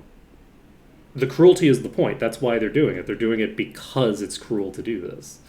That's the point. And that's a thing that our society doesn't recognize the existence of emotional reasons for doing things. So because we don't like acknowledge the fact that people do things for reasons other than like the profit incentive, for reasons that come down to, a lot of it has to do with like sexism in a pretty explicit way. Like a lot of it has to do with like devaluing the labor that is traditionally associated with women. It has a lot to do with like devaluing specific types of labor, this, that, the other thing. And it also has to do with like, oh, well, if people, the justification for the system itself of, well, if people don't have to work it or they'll die, then why would anyone ever work? Right? Which is obviously stupid because people work all the time and don't get paid for it. There's lots of reasons that people do work. They don't just do work because they're getting paid for it. Some work you absolutely need to pay people for, right? But those are the jobs that you absolutely need to pay people to do, right? Like cleaning toilets, which is not necessarily, but like doing like the large scale like garbage clearing work and stuff like that. Those kinds of jobs, you're not going to be able to get that done without some sort of incentive to do it, right? Somebody's going to need an incentive of some sort to make that happen. Those are the jobs that we pay the least for. Like we don't incentivize that behavior. Meanwhile, we have to pay this person billions of dollars in order to do nothing because they don't have a job because they're a capitalist.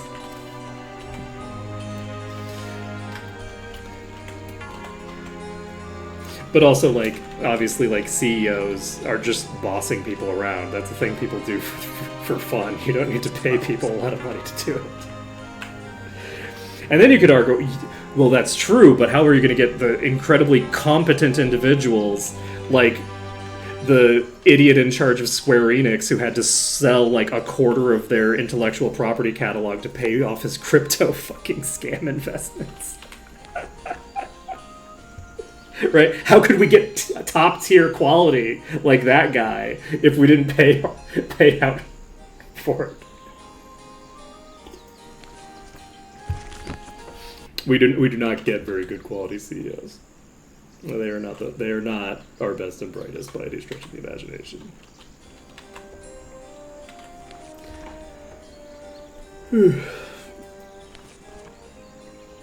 But I'm actually not sure what's going on with LA at the moment.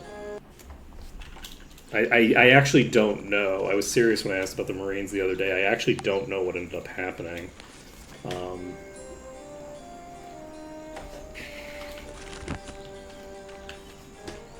I don't know if I can get... Can I get to 65%? I have no EXP left. I mean, did I not hear about which part? The brutal crackdown, the LAPD running people down with horses and trying to murder them?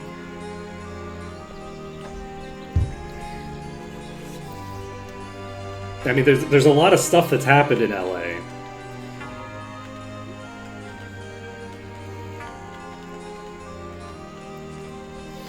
But I'm not up to date. I haven't heard too much about it in like a week. I assume that some stuff is still going on, but I don't know what it is. I don't know whether things have gotten better or worse.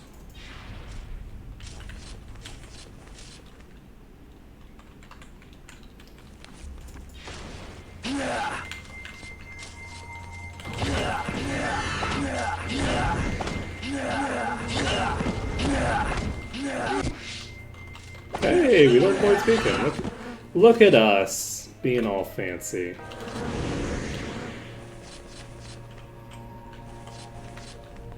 Oh, I thought I read did not hear about that is did you not hear about that?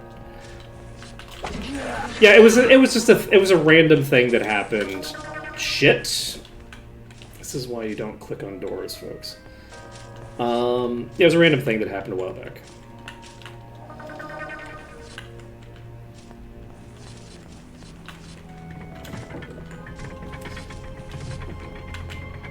It was like basically they bought a bunch of crypto within a couple of months of it crashing, right? It might have been NFTs. I don't remember which stupid bullshit thing they were doing, but just like one of the really obvious scams. And it's like, oh, they saw like, God, what's that guy's name?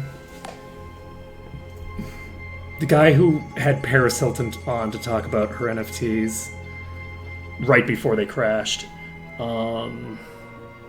It's not Kimmel.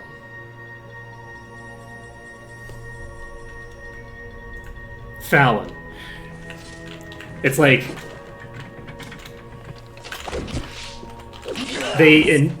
at some point,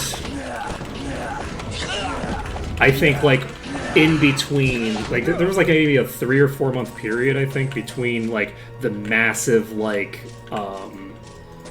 wave of talk show appearances talking about crypto and the actual crash. Like the crash happened fairly soon after, but not like, it wasn't like the next day, I don't think. It was like within a few months though.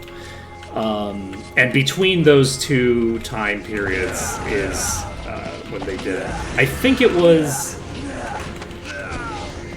I feel like the crash happened in like February or something. For some reason I have like a specific time of year associated with it. I think it was around the turn of the year, but I don't know which year, because why would I know anything like that? Right, it turns out these hit hard and I should have kept kiting. Turns out. Yeah, I don't actually know who has Tomb Raider now.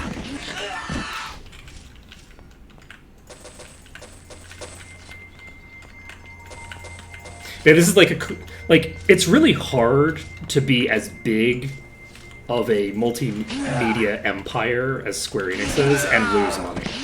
Like, you have to really work at it to lose money when you have that much money to start with and you own like all media. Like, Square Enix isn't like Disney, but they're like they're not like a different species from Disney, you know what I mean? Like, they're definitely a similar type of creature. It's not easy for them to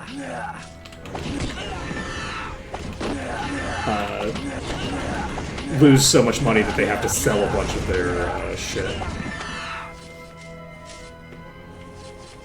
But you know, look, if you buy into the right scams, like I have friends whose relatives were rich and then they just got scammed out of all of their money and they are no longer rich. Like it's hard, and you have to really buy into the scams. Like you have to buy into scams continuously. It's like once the scammer has revealed that they're a scammer, you go back for more from the same fucking scammer. That kind of shit in order to get like, you know, in order to lose all your money. You know, I'm beginning to see a pattern between this behavior I'm describing and Square Enix actually, now that I think about it. I feel like I maybe just described how that whole thing maybe went down.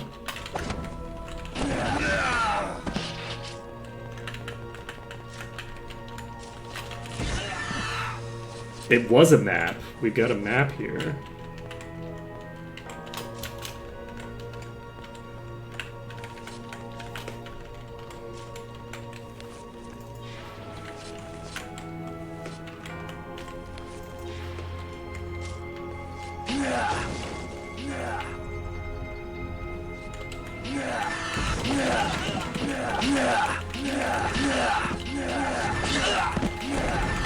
Oh no. Why do you exist? You're not supposed to. Oh shit! I got myself in a corner. What percent was I at there?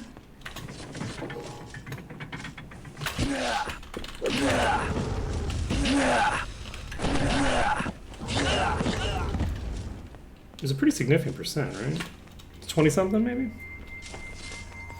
I need to figure out when I'm going to do my second save. Probably not super early. I think I maybe I'm going to try to clear out that other room and then maybe save after I've cleared that other room. Because I don't think I'm going to get in the green in this dungeon, but maybe I can. Maybe I get in the green in the bottom here, but I don't think so. I think there's enemies like right here. There's just rooms with enemies there. So we need to...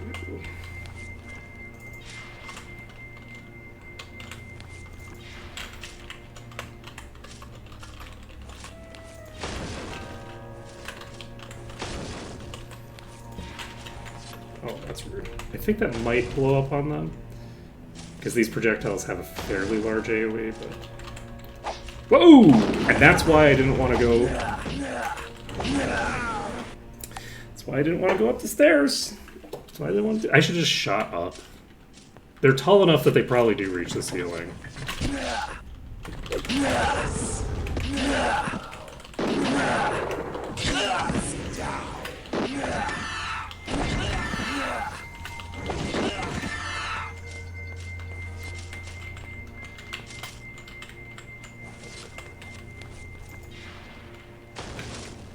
Okay, that definitely should have hit them. That's an interesting bug that I've run into a couple times.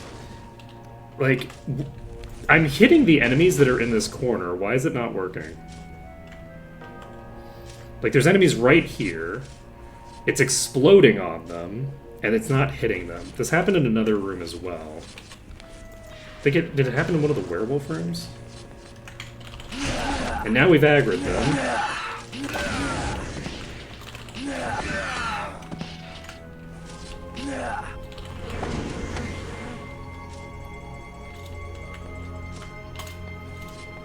You were very rude.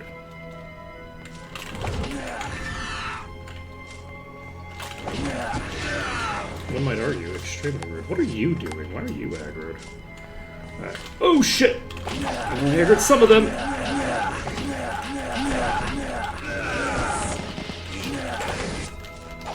Fuck.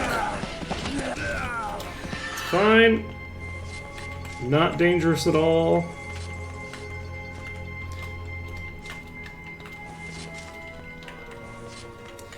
Let's see if I can manage to get... Fuck.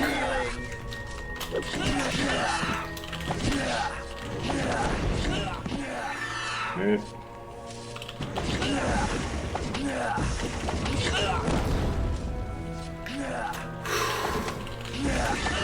It's nice when one crit can kill, you know?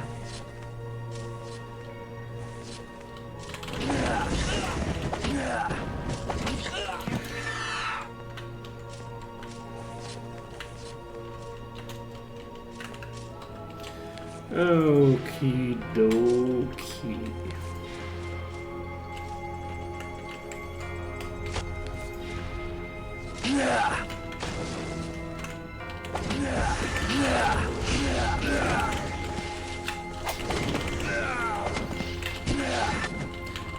I could have died there, and I maybe should have.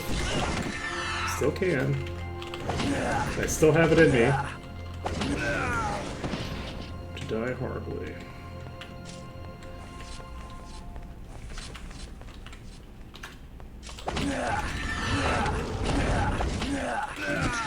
Okay, so I don't think we can get in the green back here, but we're gonna try it anyway.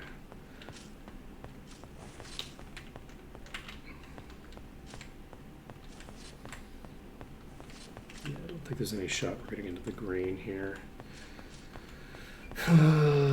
We need to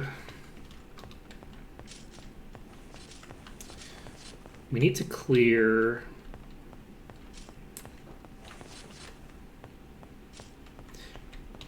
this room up here.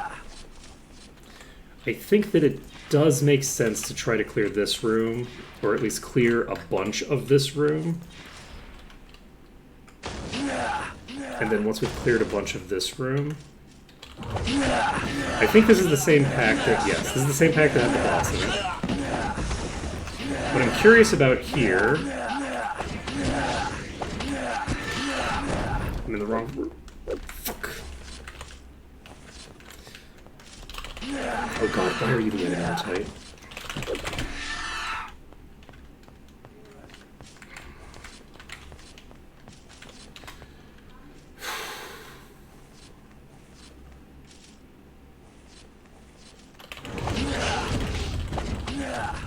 You're nowhere near dead, right? Oh, you actually are closer to dead than I expected. If you just go back there a couple more times, it'll be fine. We have less damage than we like, and we have a lot less hit stun than we like. Please. That crit! Let's go. Okay, so we're at 33%. We are not gonna save yet. Are we not gonna save yet? We're 33%. I don't think we can justify the save. That wasn't that hard. We need to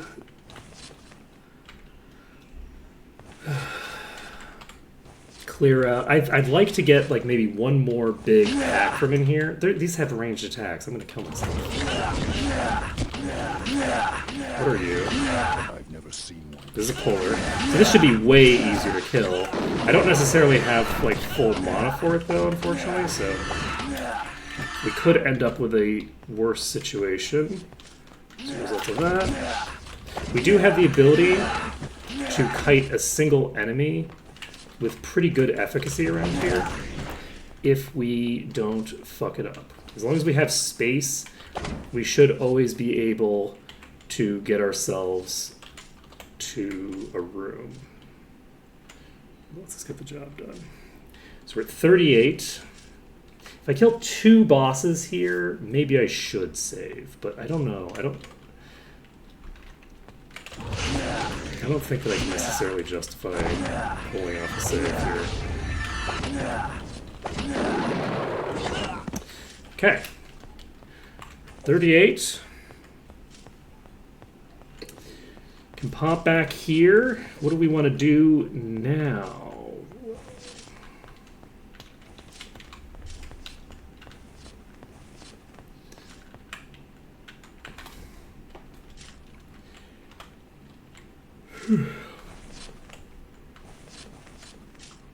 I could open this and try to clear these out. I think I'm going to, just for the hell of it. As long as we don't have a boss in this room, I think we're mostly in the clear.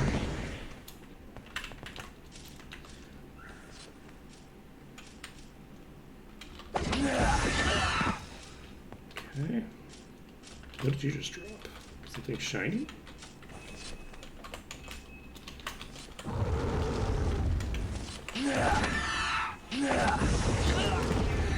Okay.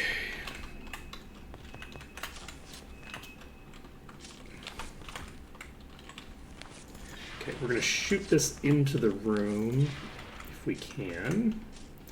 Just need to figure out the angle. Okay, we got it in. There we go. I had a suspicion. Oh no. Okay, there are Death Knights in this room, which means that I do have to be concerned about getting tagged by a ranged attack and just killed instantly. Okay, this is a veteran. Okay, that's just the lieutenant. So, we're going to shoot another rock blast in here.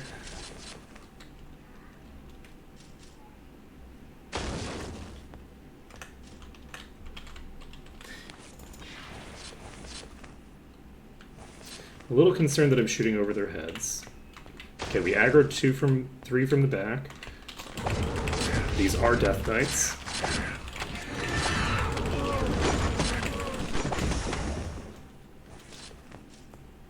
Okay. I don't think I'm going to have the ability to save down here now. We are going to check again. Check this spot. That's a no. Check this spot. That's a no. We now have we have these 2 rooms cleared. We need 20% more, which isn't a ton. I think it's a good idea to try to just do the save now, maybe. Because maybe, was this a spot? I don't remember there being anybody in this side room. I don't think there's anybody in here. There's not. We're not in the green here. I'm very concerned about pulling more of this room. We're running risks every time we hit these projectiles. And we've cleared now 46% of the dungeon. So it's very tempting to save the game. We just need about 20%. I think we save under dungeon and we make the attempt. I'm gonna actually pull everything in here because it's okay. There is a shadow boss.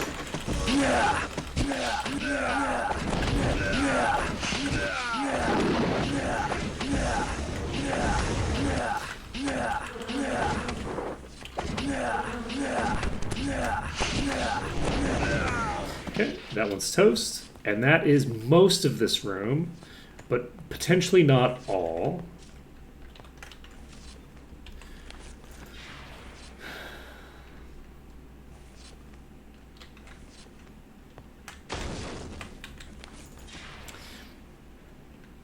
It's funny that there was a 3rd boss in this room. So, that room is closed. I don't have to worry about those enemies for right this moment. Who's in this hallway? Nobody. These doors are closed. Enemies do aggro through the doors. These...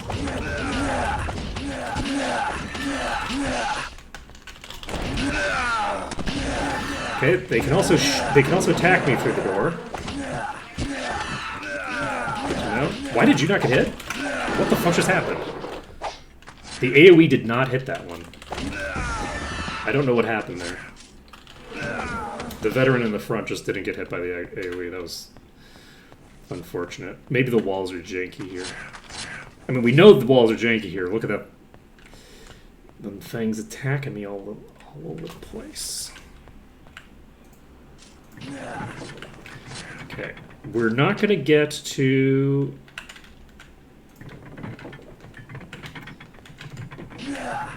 It looks like a different art style right now for some reason. Huh. Okay. So I assume that there's going to be more in this room. Because we didn't launch an attack at them into that room.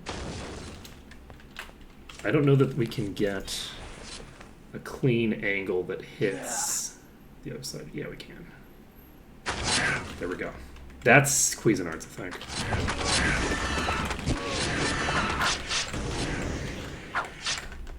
Okay. We have to be near a wall, or no, we need to be near a thing that we can dive behind whenever we're fighting these. So that if they do an attack, we can dive behind cover.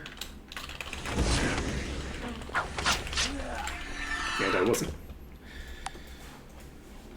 I honestly didn't respond quickly enough there, so I was gonna say, and I wasn't close enough, which is also true.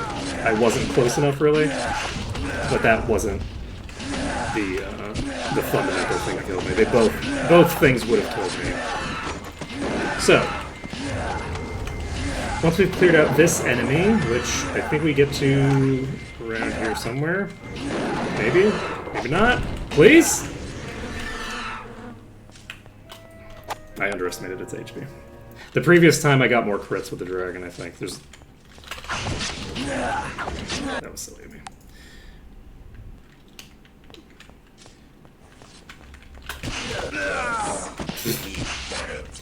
The Doom Knights are extremely dangerous. I don't have Cassowary, or sorry, I don't have Mina doing damage right now.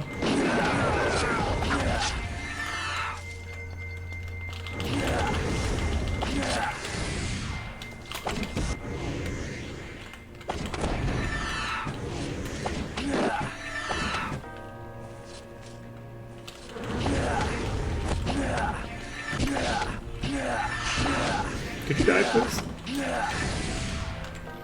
The answer appears to be no. Which is rude. Okay, I need this one. Wow. I need that one dead so that I can see this one. I think if I go back here... No, going back there is for releasing it from a different location. I don't think this is gonna...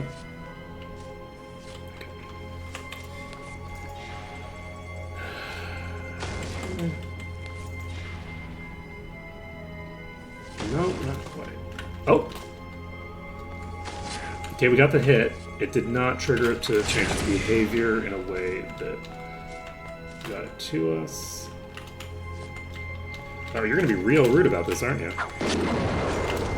Okay. Gonna be real rude.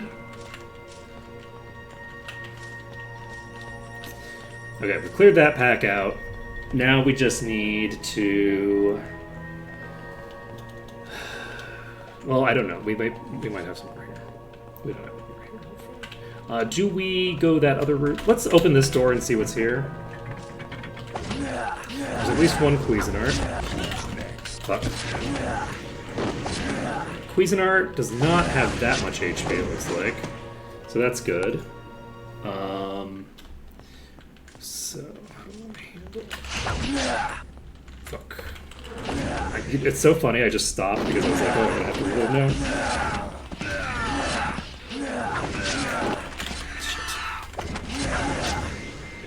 If I don't kill the Death Knights early, they can really fuck me up with their ranged attacks.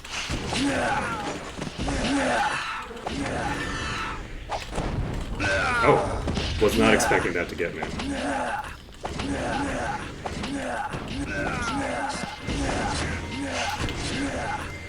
Okay.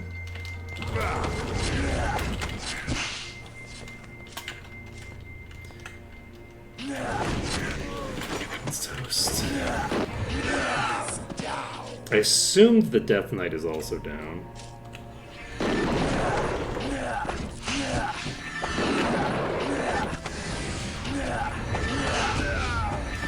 Okay. Cleared this pack. Do I try to do the Cuisinart? I think I can maybe kill the Cuisinart in like 3 or 4 shots. I don't think that room is necessarily going to have that many enemies in it, though. So I think that I'm better off focusing on these other rooms. I could almost certainly just blow these up through the walls. These walls are set up in such a way that I just need to find the right angle for it.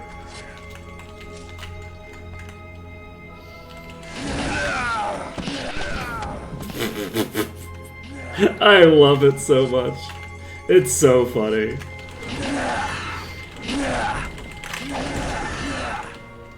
But if I don't crit, things get real spooky real fast. Okay, both of them are dead.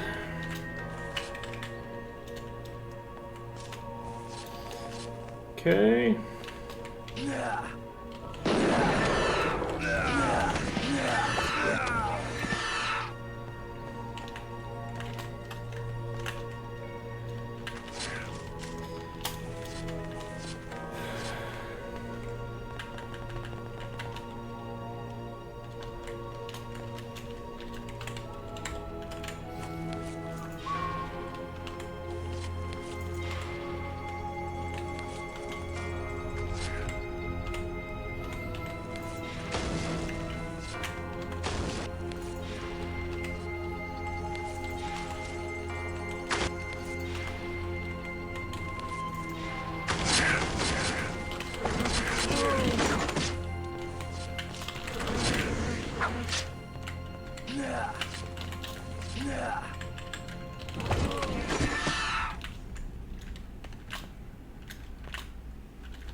Okay. How do we get the last 2% that we need? We could open this store, but I know this store has Death Knights behind it. I know this has Death Knights behind it. But I think that, like, every door has Death Knights behind it, potentially. I don't know that I've necessarily aggroed Death Knights in every room. This room I have guards aggroed, not Death Knights. So, can I get them to come out of the room without just making them go all over the place and make my life harder? Okay, that one's coming.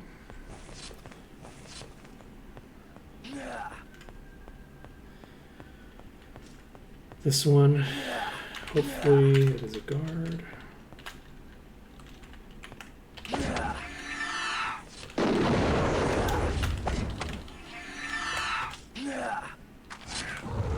Oh, how dare you.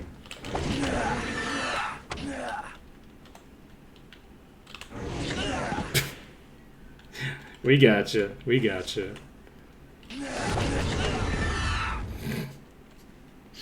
Wizard Eye!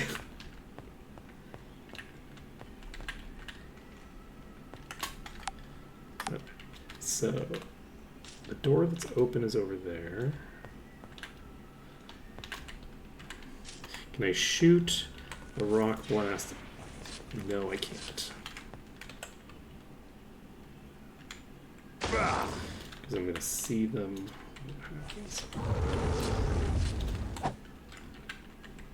I'm concerned that if I stand there, that they're going to just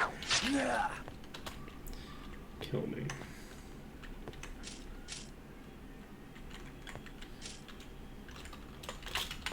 Oh, thank you. Thank you kindly. So I need one more kill. These are things that I'm concerned about. You know what? Should I go for the Cuisinart? Should I try it? Just, yeah, let's do it. Let's just pull to here. We have... shooting the wrong direction. I think it's only going to take like a couple shots.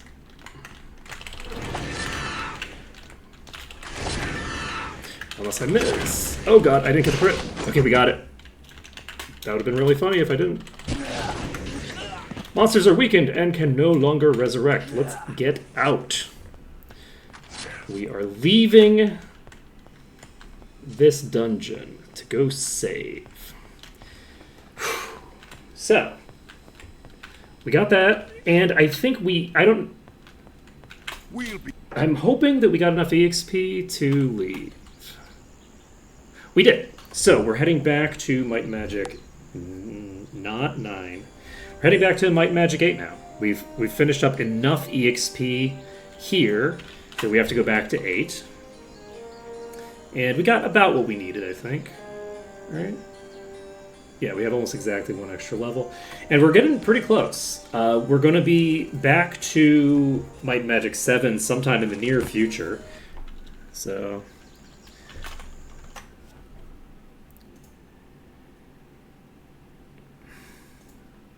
Oh, that's convenient. Imagine having mods in chat. Imagine. Living the life. Okay, so we're going to head over to Jedain. We have... Any quests to turn in Jedain? Arian Hunter... Poison Stormlands... Okay, we have to give something to Castigear. Light. Okay, so I think we're just heading to Murmur Woods now. We have to go through Garrett Gorge, unfortunately. That's fine, though.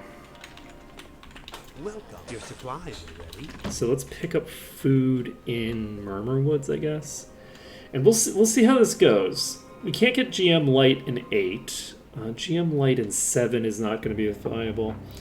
So, once we finish the Warlord's Stronghold, I think we can actually go immediately to pick up what we're looking for, actually. We can pick up GM Light off the back of that, I think. Except we can't, because there's no way we'll be able to afford it. Well, no, we didn't loot anything while we were there. We can probably afford it once we loot everything. We'll have a couple of dungeons that we've cleared here. The Will-O-Wisps don't really drop anything of value, so it won't get as much as I'd like to. We don't even have enough EXP to level right now, so... Make yourself. There you go. I think I played Archomage in Murmur Woods.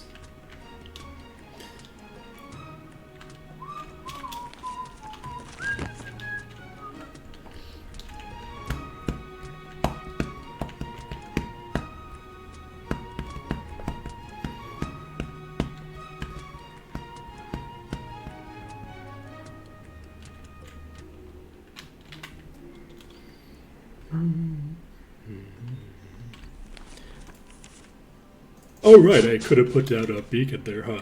I guess I'll put a beacon down here in Murmur Woods, since we're probably going to be coming back here a couple times. And then we can go to the guild, but we probably can't use it. Never mind, my Magic 8 doesn't care. We don't have any money. Why do I think that this is going to do anything for me?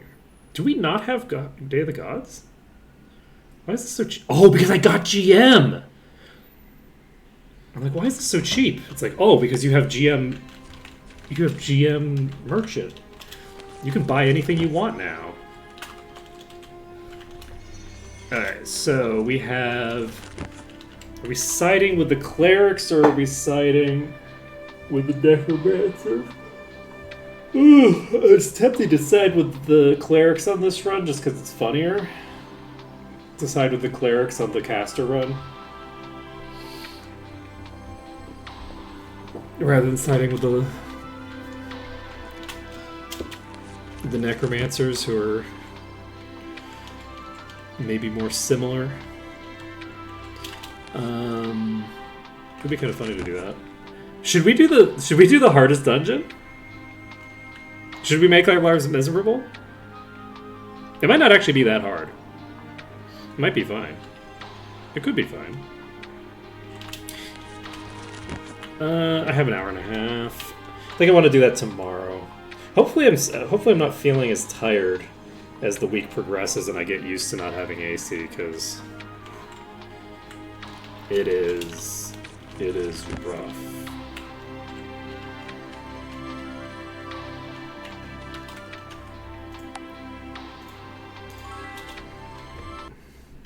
Where? Yes, we've done it. Okay, so. Ba-bum. It's going to be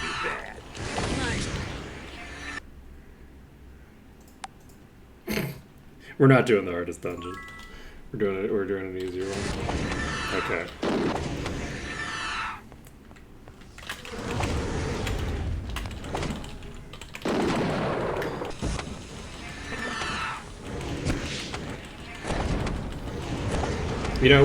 We might be doing the hardest dungeon as well. We're in the green, so we can save.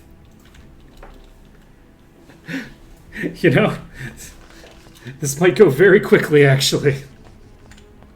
Now.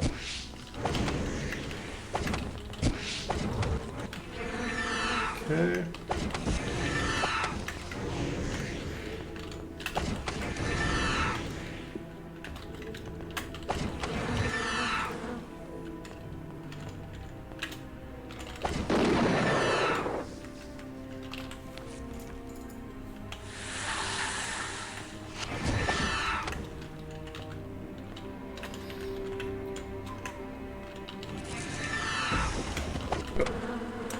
That. Went fine right up until I aggroed that thing in the back and got myself shot. Can I?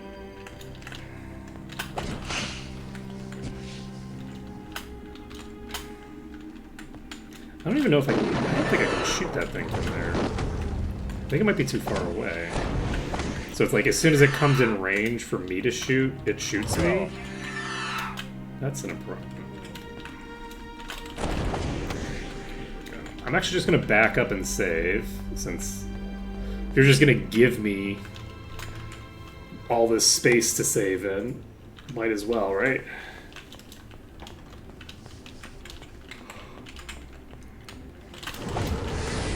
Who wants some?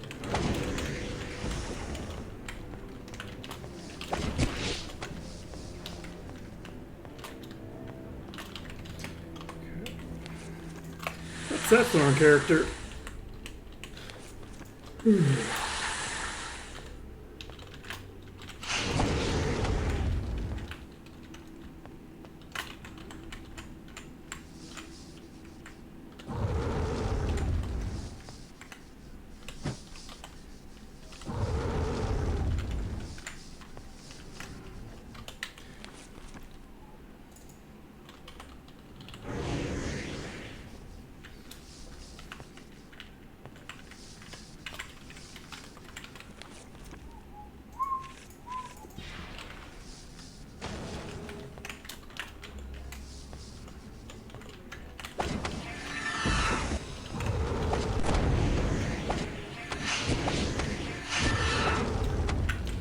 Okay.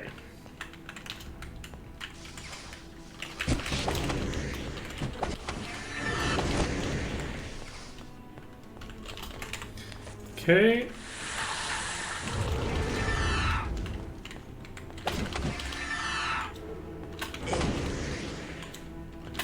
Who wants some?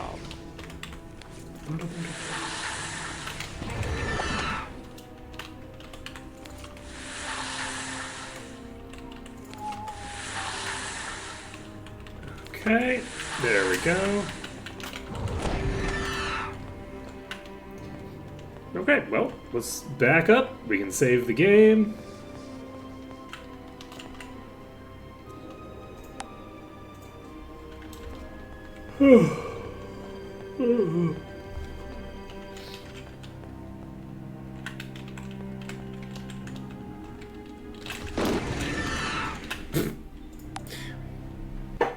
Look, sometimes you save the game and then engage in risk-taking behaviors that you wouldn't have done if you hadn't saved the game. And, you know, maybe you shouldn't do that, actually. Maybe you should... Oh, oh, there's a shadow.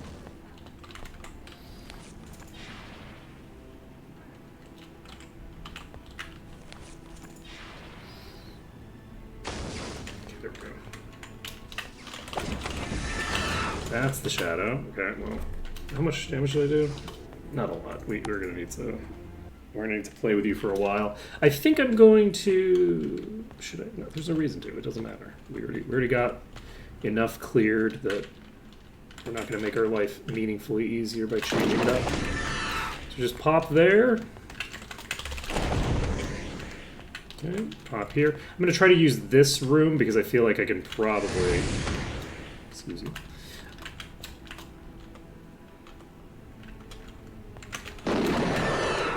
Can probably do multiple plays with it, or I could if the others were pulling properly.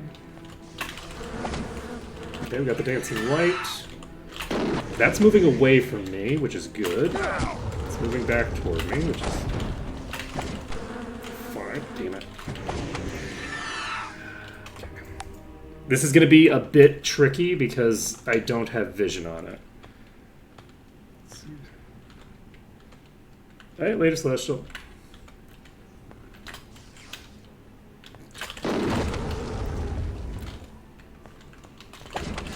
Yes, we've done it.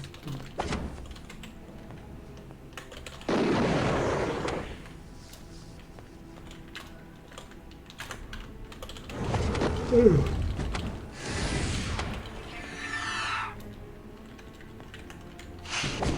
is down.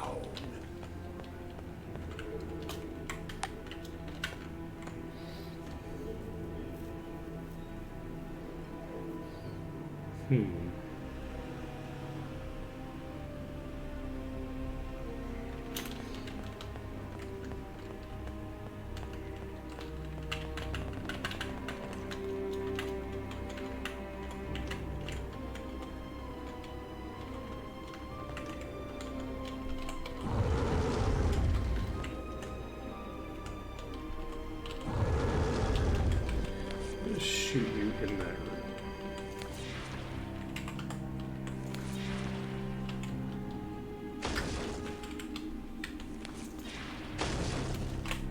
Okay, well, we hit one of them hit.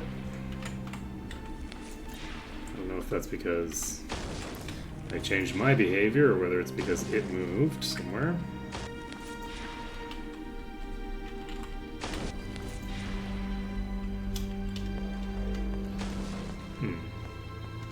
It still seems to be just sitting there. I think I'm actually going to go save, because we cleared out, I think... We should be... Yes, we almost certainly cleared everything except it. So now we should be able to... Ready.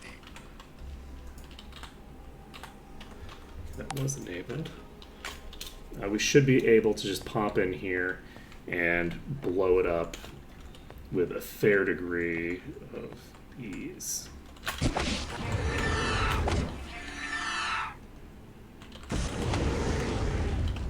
I'm just killing myself. All that damage is self-done. The damn thing hasn't even hit me.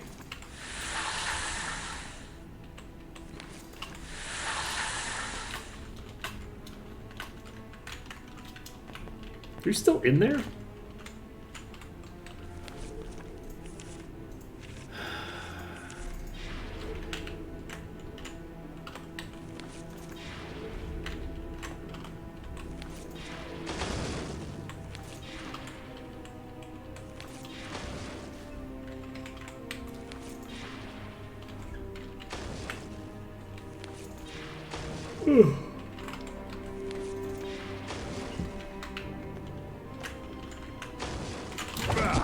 I'm gonna die. Yeah. Okay. That was very rude. That was very rude. Oh.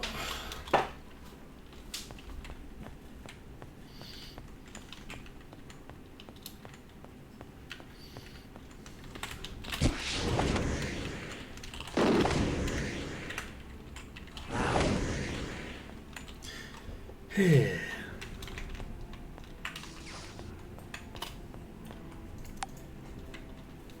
wonder if maybe I'm better off going the other direction, actually.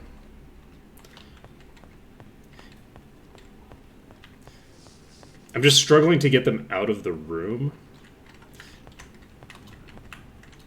which is unfortunate. Because if I could get them out of the room...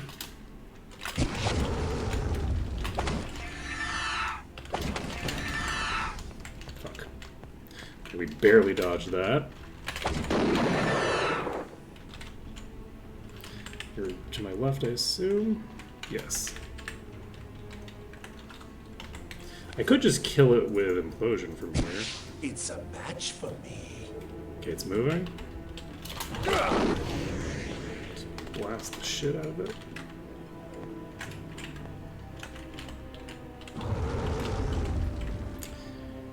Hooked it up, hooked it up. Ready. Okay. Go.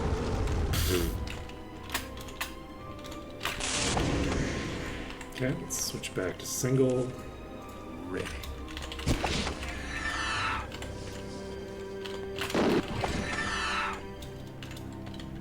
Now. Rude.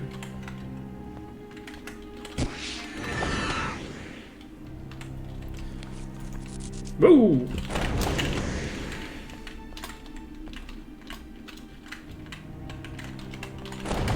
Why are you just peeking? Okay. We killed that. We're gonna leave. I guess we're not gonna leave, we're just gonna save. Whew. Save it under danger. We can clear out the final room, and then we'll be done with this dungeon.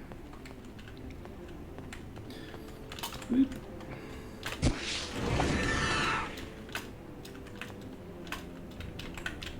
This is not the final room. There's another room over there. There's actually two. There are, in fact, multiple rooms that are not the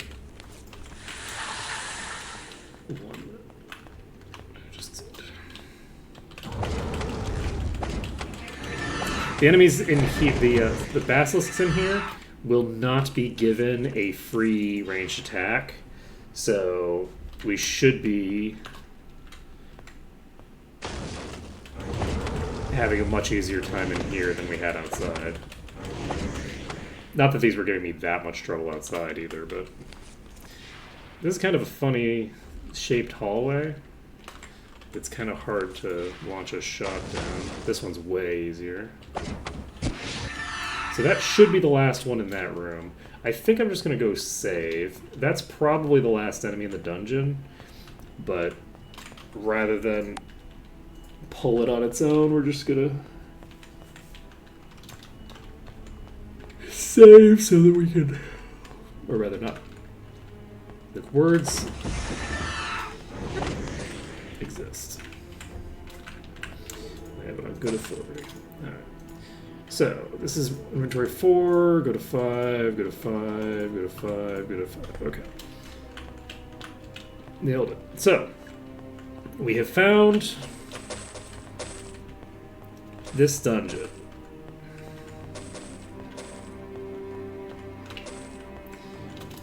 We can loot this. There's nothing in it. We can loot this. There is something in it.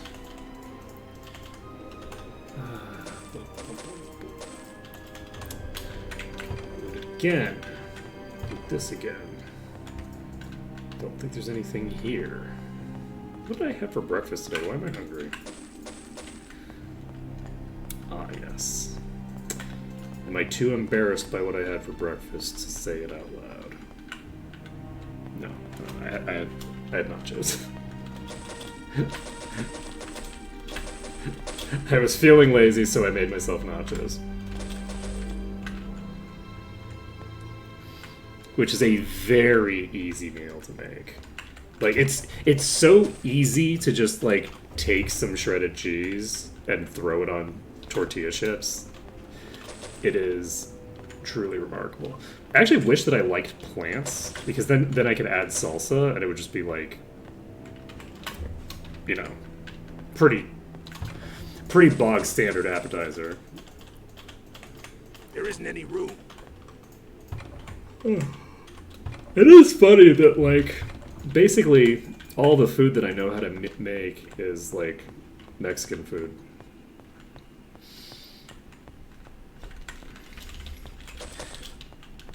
It's, like, maybe a little weird to talk about making nachos as if that's, like, making food, but I don't know that I see many people just, like, making nachos. Like, people don't... Like, it's like, I feel like by the time people are comfortable using an oven, they, like, are like, well, I'm not gonna make nachos for myself. That'd be childish. I'm not making a delightful treat that everyone loves and can enjoy. Sure. Why would I do something like that when I could make something boring? And then they make something boring instead. It's just, you know, they should just do better. They should do better.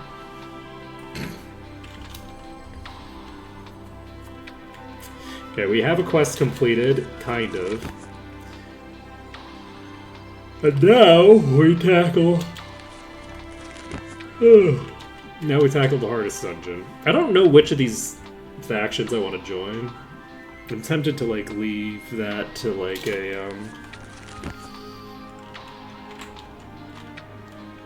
a poll or something. Because, like, I'm obviously choosing the dragons. I'm not just gonna just jump in on the side of a genocide. That's a crazy thing to do. But I bet it's going to be bad.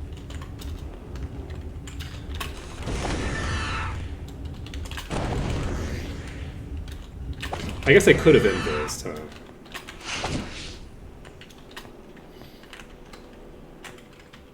Though, honestly, invising would not answer the questions that I want answered. So, how much of this dungeon can I clear from where I'm standing? Nice shot.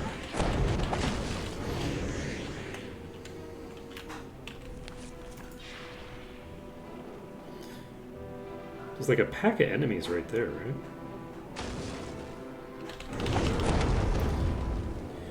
So one of the things that we need is, can we angle a shot down?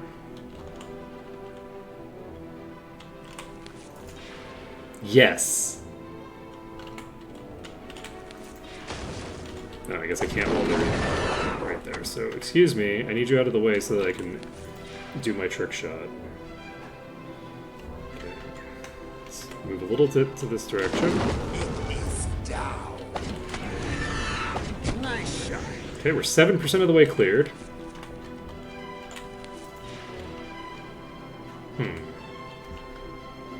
I think I might be shooting over somebody's head there. But if I can get an angle...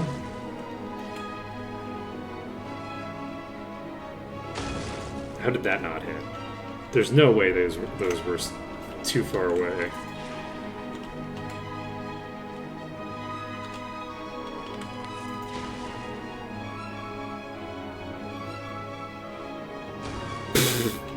That's very funny.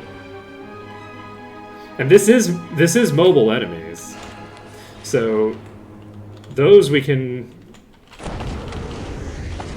Who wants some? We aggroed some enemies from the front at some point as well. Now the issue is, if we don't kill like 60% of the dungeon right off the bat here, we're potentially going to run into problems.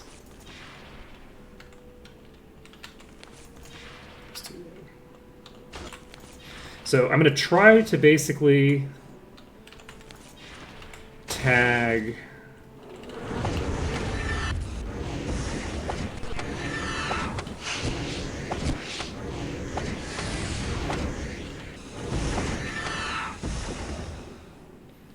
Okay, easy peasy. If I can't hit the rocks behind me like this, then I'm going to be in for a difficult time, I think. So we should probably try to get those next. Right. But I'm not sure how I would target them.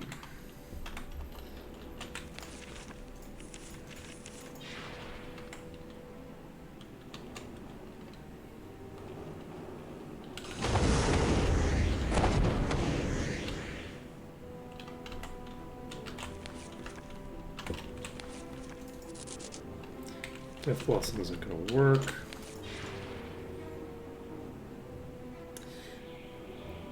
Ooh, if we could launch an attack into that little side chamber, that would actually help a lot. Okay, that is unfortunate because that hit. See that? That's hitting, but it's not dealing damage for some reason.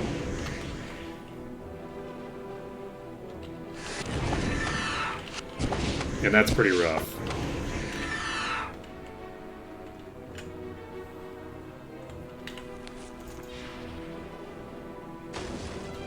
Why is that not doing damage? I've never seen. Let's see if now that's gone.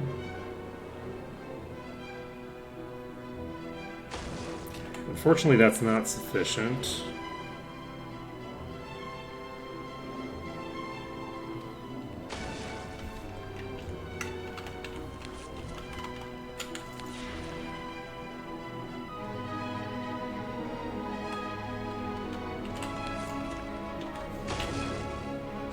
I wonder if Wing Buffet works on rocks. Like, they can't move of their own volition, but can I move them?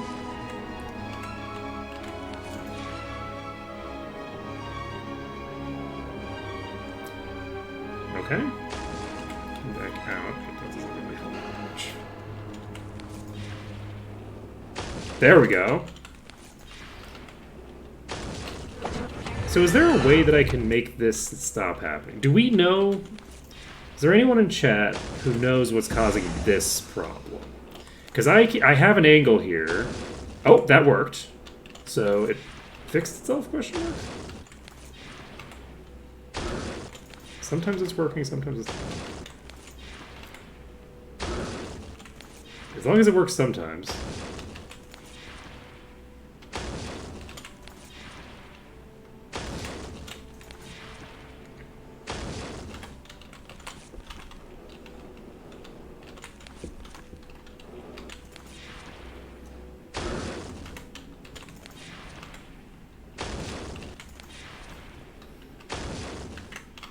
Is happening there? Ooh, that one hit too. Okay, let's set this as a ready spell. We're going to turn off. I'm wondering. So sometimes when I hit a creature around a corner, it's not actually hitting them. So like it makes impact and explodes on the enemy, but it doesn't trigger the damage. And I don't know what the cause is of that. I've seen it happen a couple of times today. But I think it's a fairly uncommon problem. But it does happen periodically. Who wants some? Ooh, that's good.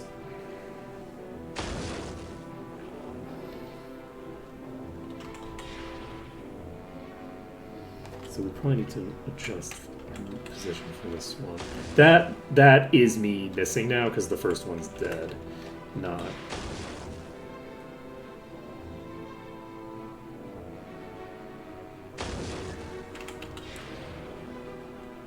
the same issue.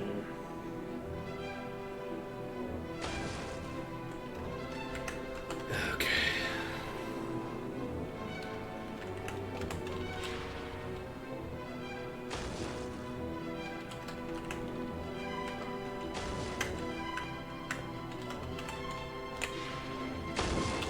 Okay, this is working now. Nope, that didn't work that time. But because the projectiles don't explode on walls, you can see This is impacting the boulder, but not damaging it. The projectile's just getting consumed on contact for some reason. It's a weird bug that I usually don't like have in my runs because I don't usually use a lot of projectiles. And by that I mean like any. Like most runs I don't think I shoot a single projectile.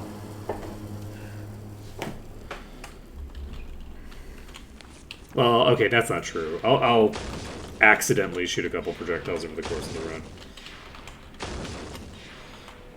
But like I'm not paying attention to...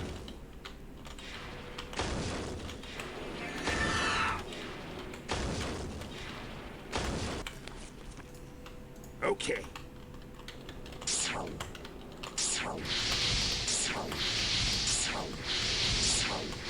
Okay, we're just not going to worry about it. Because Toxic Cloud is not going to run into that problem.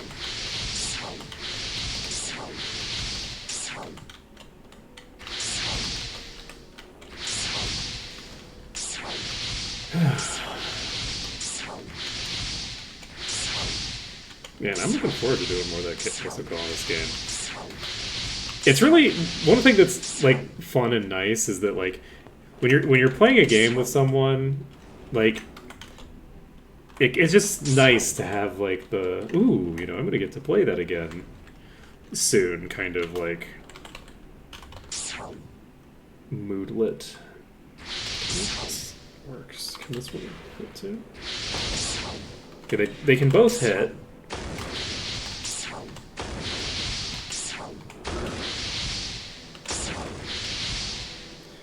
The unfortunate thing is that, well, they can both hit.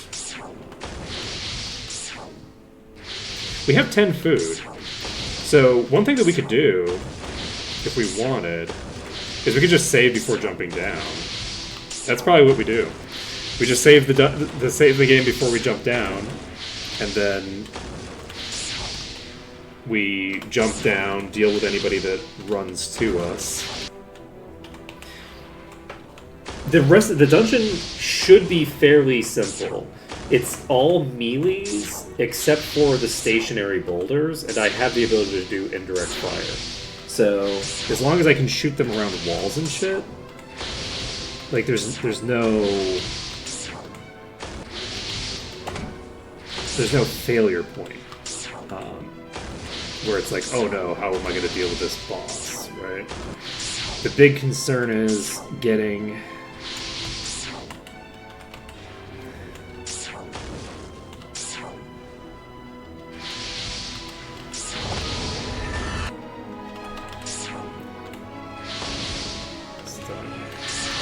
We were also playing a bee game that was kind of interesting. That looks like it might be a lot of fun. It's a, I think it's called a Pico or something. It's like, okay.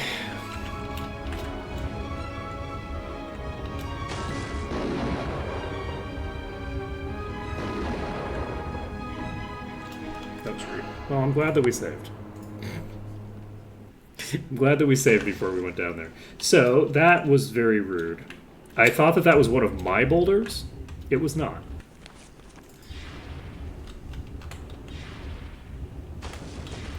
How did that go through then?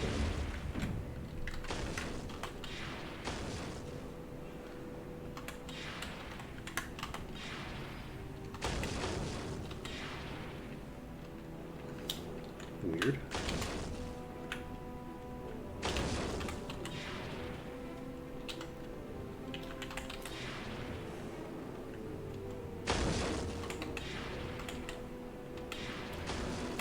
Okay, so this rock blast will hopefully hit with a degree of consistency.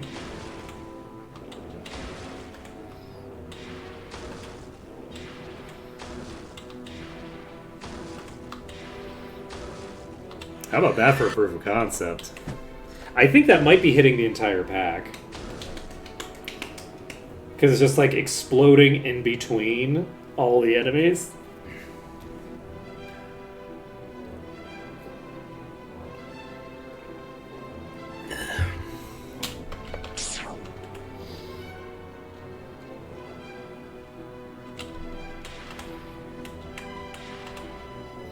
would be great to be able to get in the green. Not so that I can save, but just so that I can get my mana back. Because it's very slow to get mana back. Who wants some? Who wants some? We're just waiting. But the really nice thing is that since we're not really waiting on this to...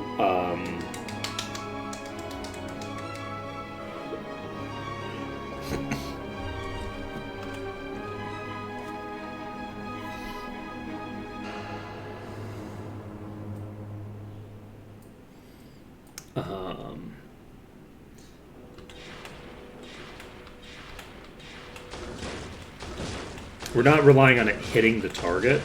This should work for as long as the targets that I'm hitting are in play. Who's next? Who's next?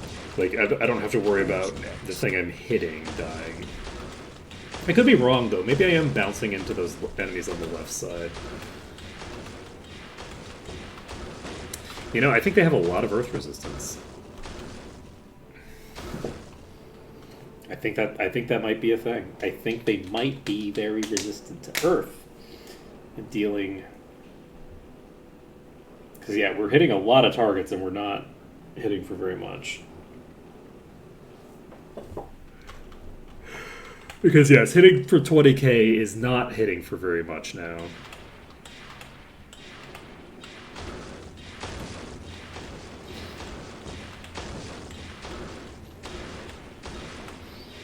I'm looking forward to getting back to the point where we're doing those treasure maps. Just doing a couple more of them and seeing like how hard we hit. Who's next? Because if level 300 enemies are within like range now, where I can do meaningful amounts of damage to them, then we could set things up like we could try to do the Silverhelm Stronghold pretty easily. Like that's not a hard dungeon to try to work in. The issue though is that if I try to do the Silverhelm Stronghold, I'm not getting GM Light anytime soon. Who's next? Is that everybody? I think that's everybody. Should turn off double speed. Was everybody. We can get in the green here. Okay, we can't save here. But that's okay.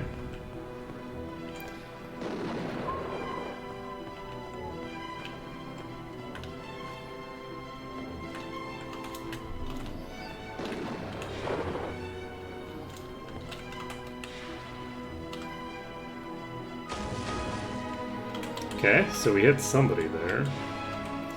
It's somebody stationary, which means that we can't get line of sight to them. They are shooting at me, which I do not like.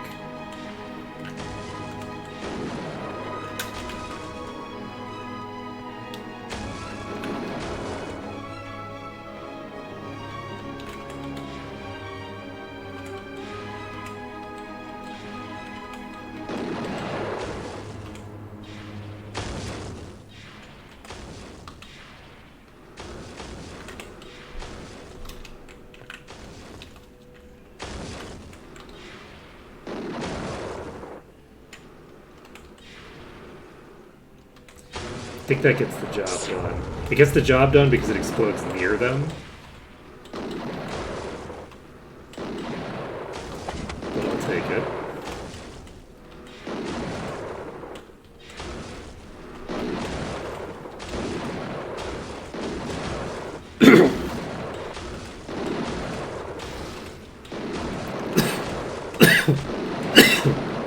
Who wants some? There's still boulders in that room. There's still 8 more.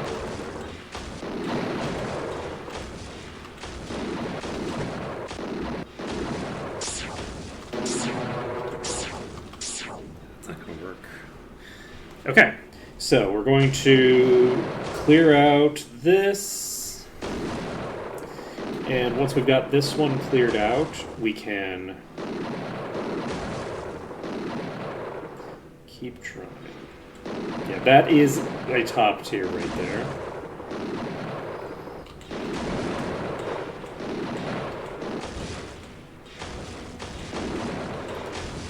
Shouldn't take too long to burn through it.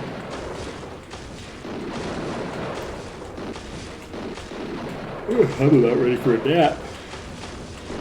I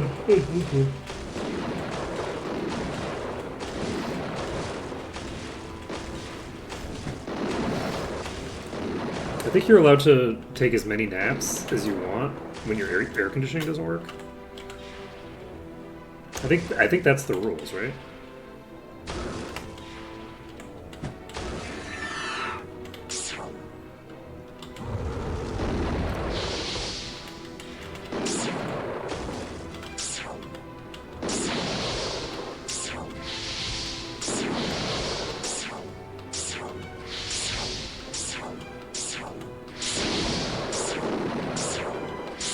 I'm gonna just try to kill these completely with single target damage.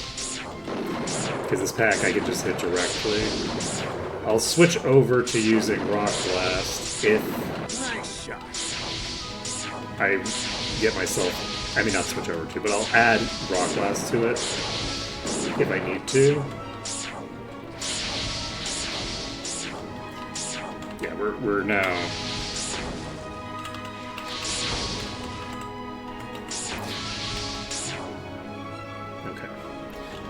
So,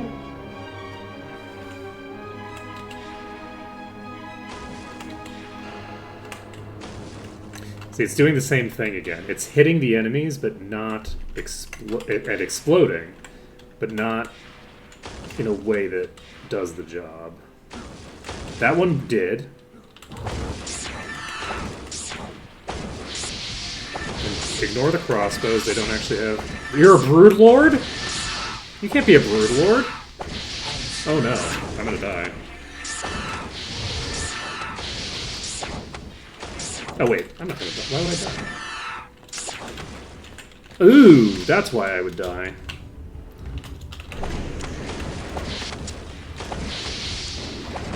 This elevator needs to get moving.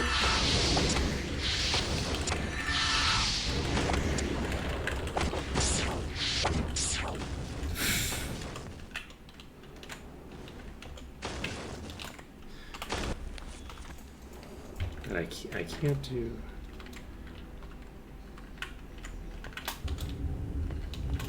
Okay. Everything's fine.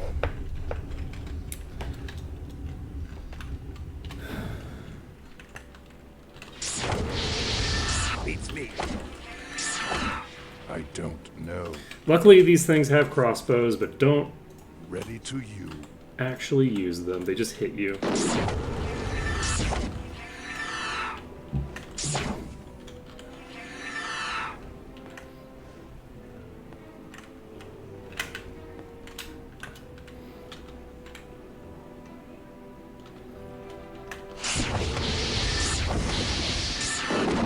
It's gonna be really funny if the Broodlords, like, spawns on my level instead of spawning down there.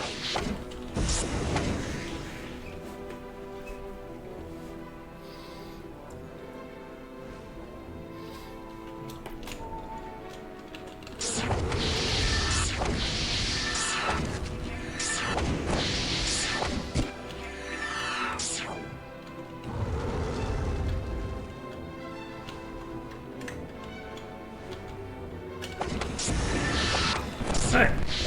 So we should be able to clear out this Broodlord like this. Or I guess we've already cleared out the Broodlord, but we should be able to clear out the Broodlings without too much difficulty. We're not at risk of dealing with a boss for a while.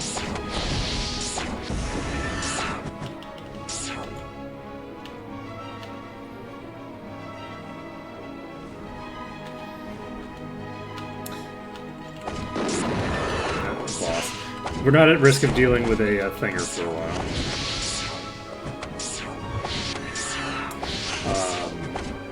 like a rock blast, nothing's gonna shoot us around a corner with a rock blast. That's a risk in this room here, but until we... It was very rude.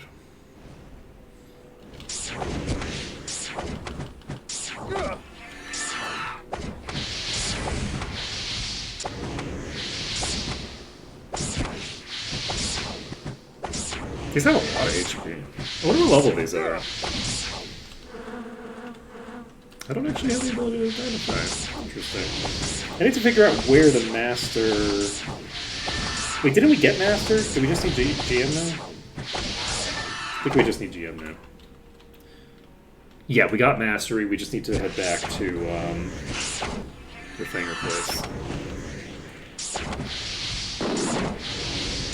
Yeah, there's still the possibility that these pop into existence up here instead of down there for some arcane shenanigan reason.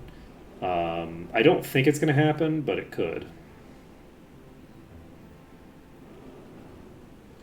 It's fun getting a Broodlord here.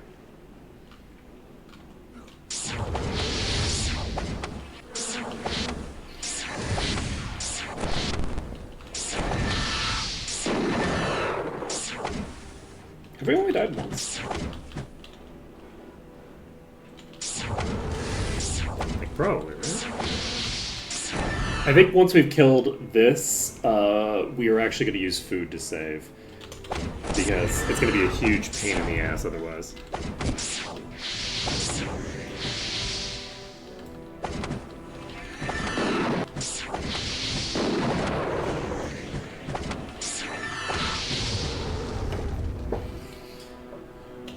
I'm actually going to wait. I'm not going to hit this now that I have this opportunity.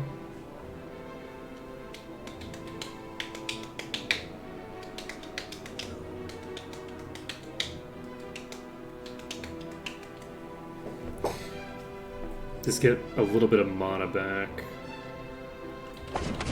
Because everybody was so low. I do appreciate that the hit stun animation for the Demolishers is so long that you can just fully hit stun them just by hitting them over and over again. As long as you never, like, hit anything else, they just never get out of hit stun. Which is interesting. I wonder if that's like a bug with their model. Because usually there's like a cooldown on how quickly they can get hit stunned again. I may not.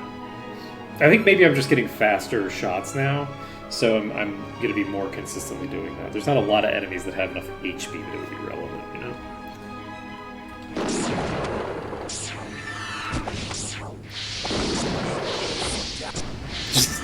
Just tag for 200k.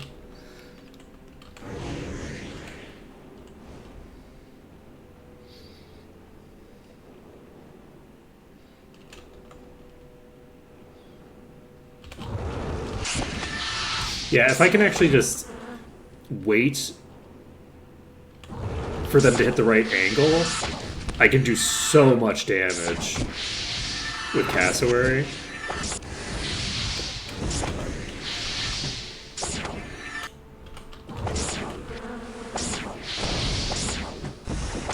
I want to get the top tier down as quickly as possible.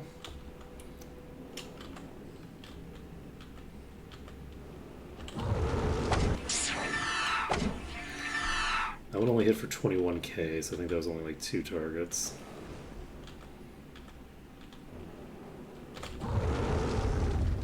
Beats me.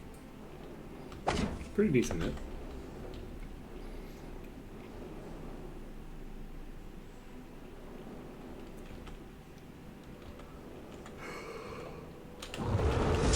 $150. It's a match for me.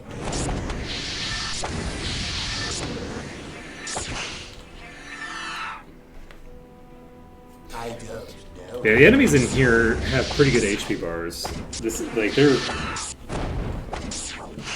not squishy.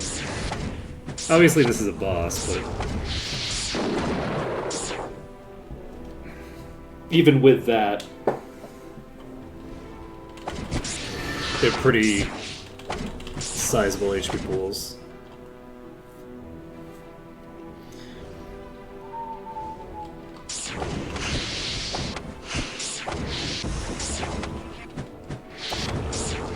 Toxic Cloud hit 211k. I think that's unlikely. I think that is not likely.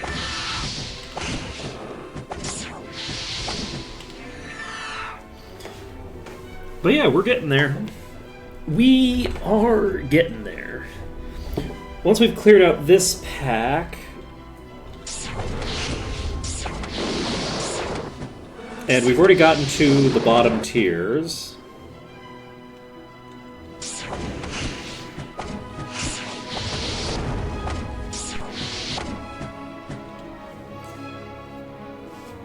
Should go okay, I think.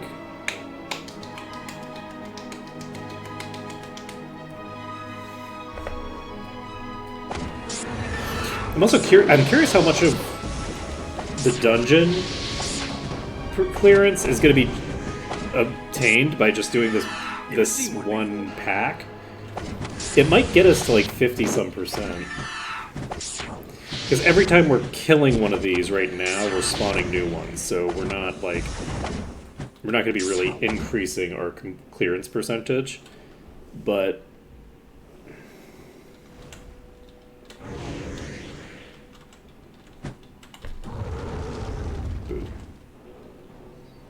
fully whipped. So we're not really like improving our clearance percentage at the moment. But I mean, as soon as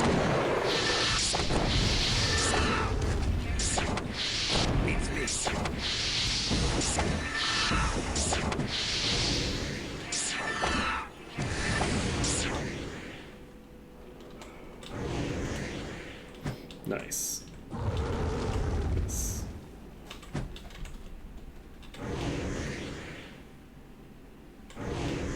I don't know.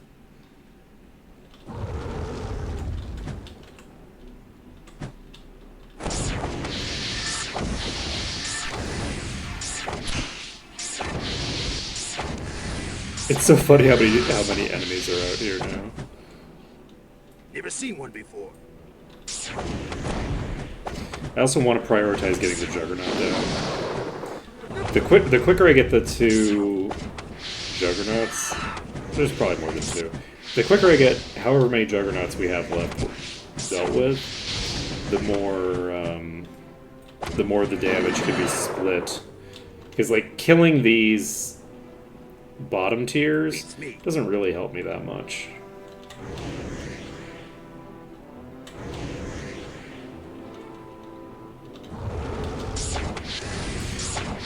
Because I'm doing AoE damage. Not exclusively AoE damage, but I am doing a decent bit of AoE. And so when I'm doing the AoE, I want to be basically hitting the thingers only with the AoEs and not with the single target. Because I'm just wasting mana on them. Like, it doesn't matter if I'm doing it with the dragon.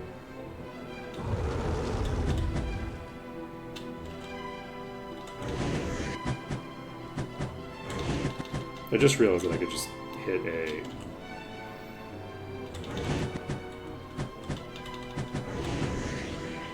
Turn on toast.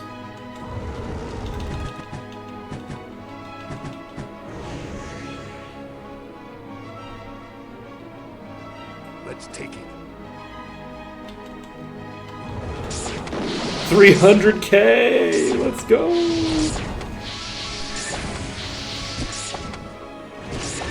Okay, we got that one down. I'm gonna keep doing this until that one disappears. Yeah, there's quite a few of them left. This one's powerful. Never seen one before.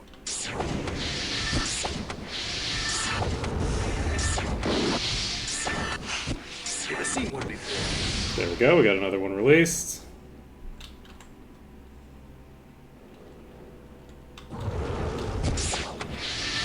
Got another one released. It's so funny. We're just sitting on 47%. We're making no progress on completion. I think we now have the bulk of the juggernauts down.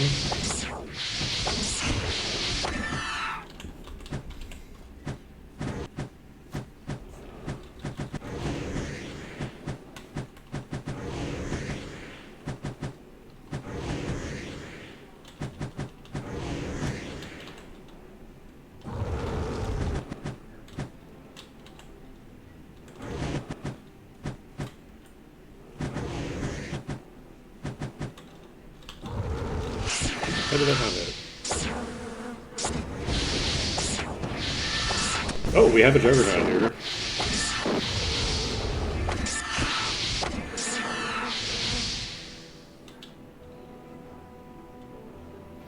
I honestly wasn't sure there were any left.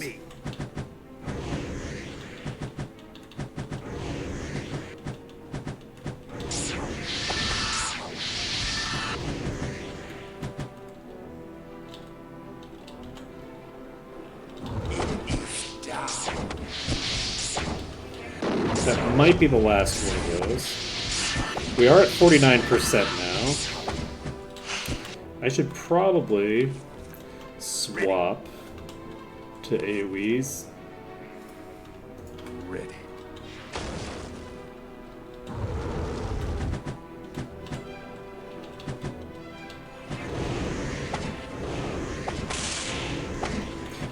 I think that's the play.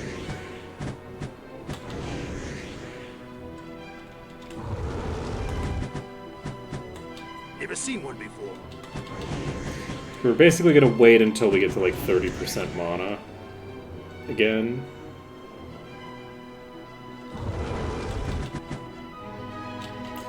And then I don't know why I didn't hit.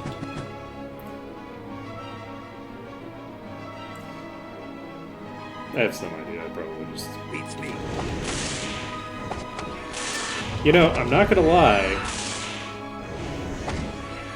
We have a lot.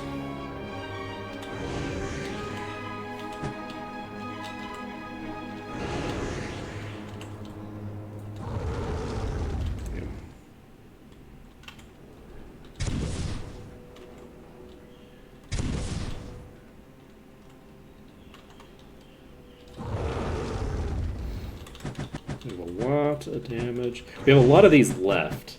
So we've gotten about 4%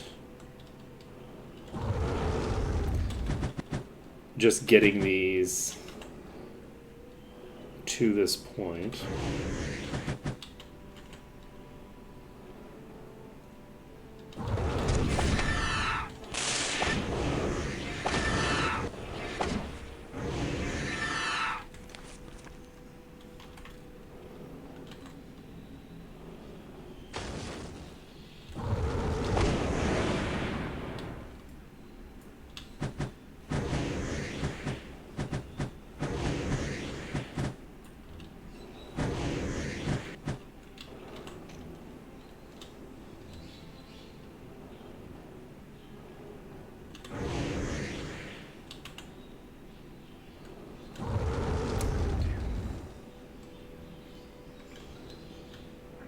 We're 54%.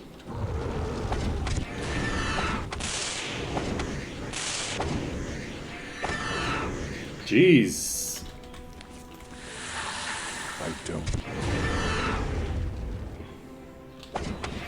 My self-inflicted damage. Don't like it.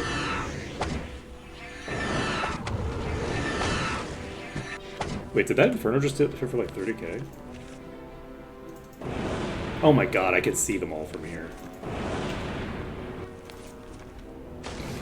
Okay, that's funny. Ready.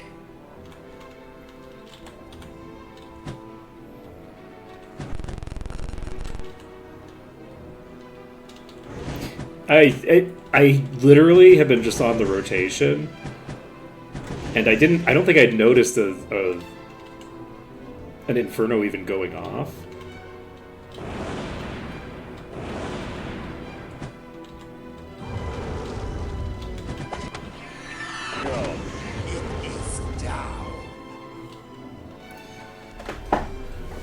So we're at 57%. I don't think we're going to get exactly to where we need with this, but we're going to get pretty close.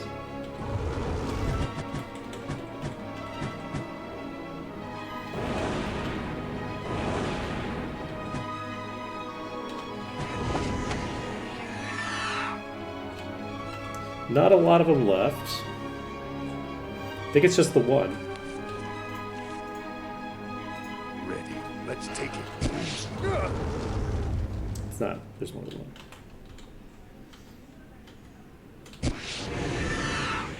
Okay, we are at 60% clearance.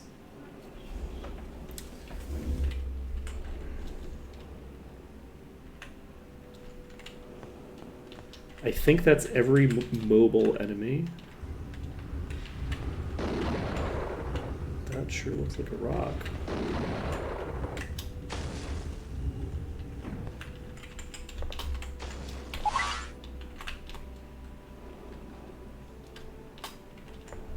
Okay.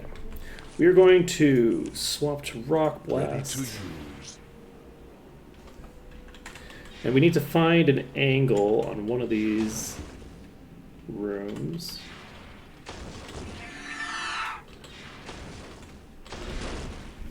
Okay, we have an angle here.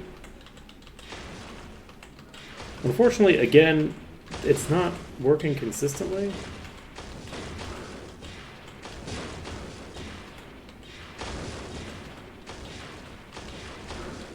But I'm at an angle right now where I'm not in any real danger, so I'm not going to worry about it too much. I don't know if this will work. This will not. So we're just going to wait on it. We're at 60%. Clearing this room, I think, is going to get me close to, but not quite to where I need to be. I think there's probably like 4 in here. There could be like 6. I don't think 6 is enough. I think we need more than that.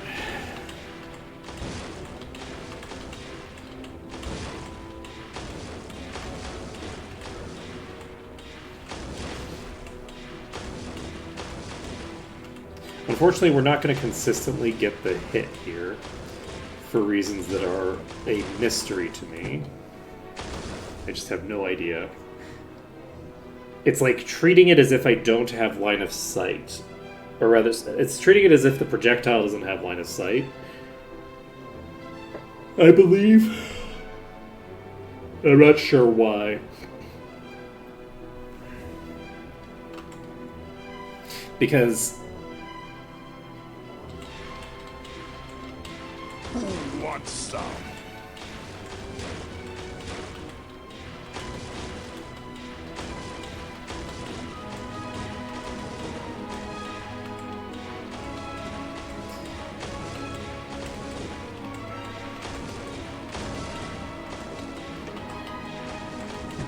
we just went through that entire thing. I'm fairly sure we were shooting at an angle where we were hitting them the entire time. Because it's exploding right there.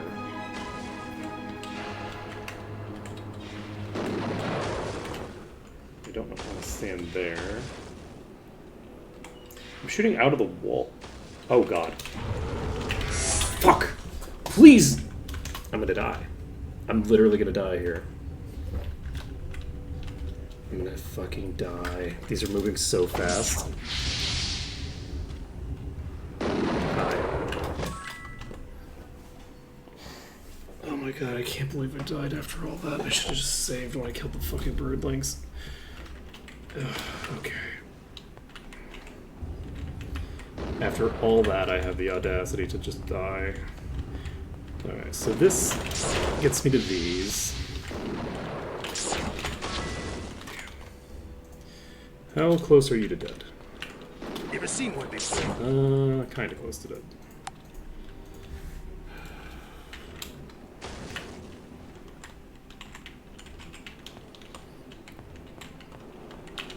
I don't want to go west. I'm gonna see if I can do... The answer is not. If I... So, like... That took so long.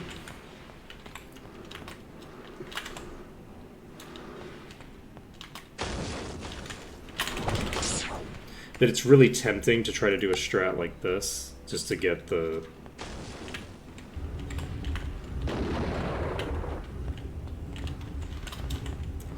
stuff going, because I don't do nearly as much damage on Mina as I do on their good friend. I shouldn't have gone that whole way. Okay, and that is again hitting the target and not killing it.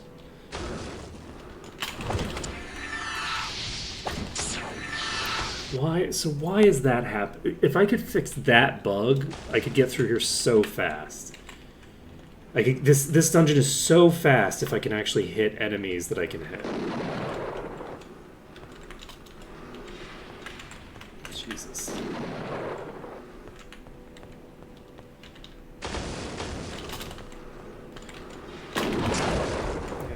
I don't because of the nature of how this dungeon works, I don't think I can do that. Like I can't like peek. And if I can't peek, that really hurts my ability to do what I want to be doing here.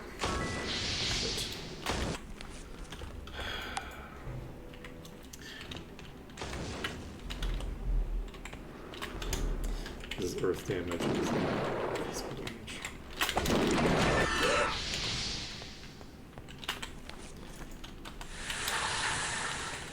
Yeah, unfortunately this is always going to be a trade, it looks like. Like, there's no shot that I'm getting through this without trading.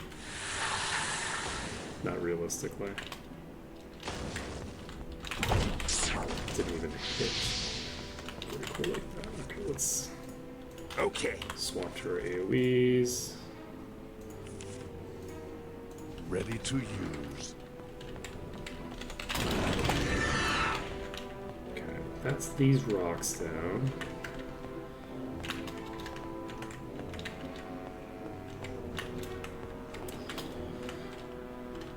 This room is predominantly dwarves, I believe.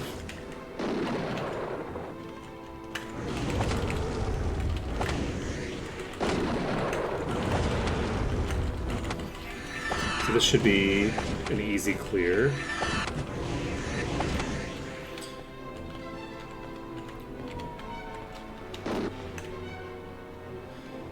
But yeah, if I peek,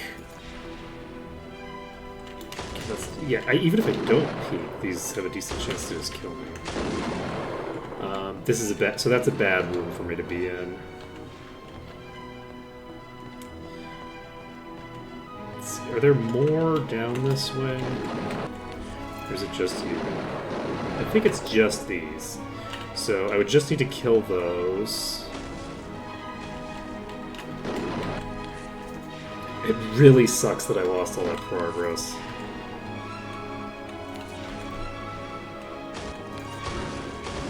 When I realized I was running into a bug that was gonna cause problems for me like that, I should have. I should have definitely just. Those are. I'm gonna pull the ads at some point here, I think. If I could pull this northern room successfully.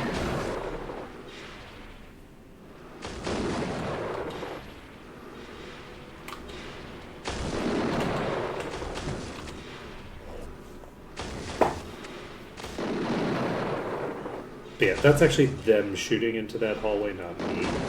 So I'm not going to be shooting into that hallway. We're going to clear this room out. That'll give us access to 2 huge rooms full of dwarves.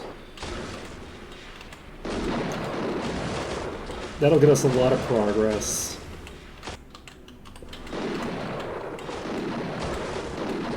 We are fairly consistently hitting them.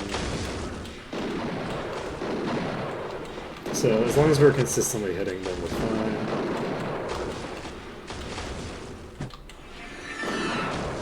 I guess I should be using... Ready. Nope. Let's do anything here. We're actually going to keep it on Dragon Breath so that if there's ads that we get, we can kill them fairly efficiently. I still can't believe that I got myself killed there. There were a bunch of things that I could have done there. I just panicked.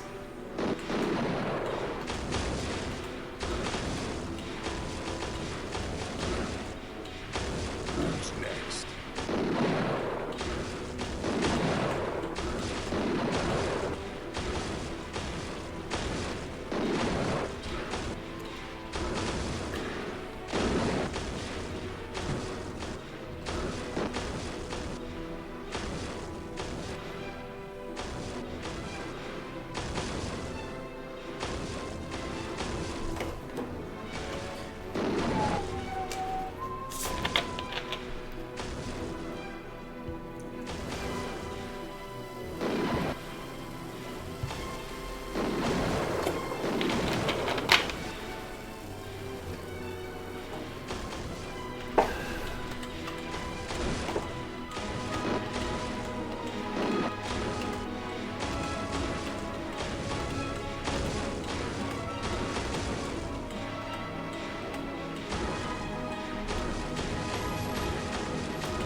Who wants some? We done? Okay, I think we're done with this pack. We're not. Because there's somebody shooting at me. Fuck.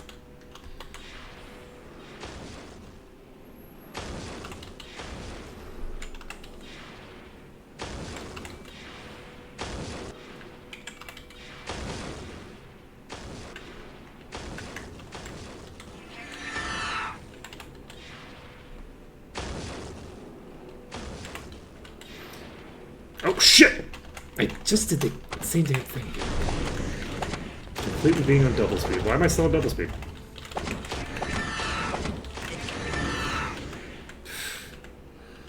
Every time I tried to turn double speed off, I double tapped. Okay, we aggroed some boulders over there.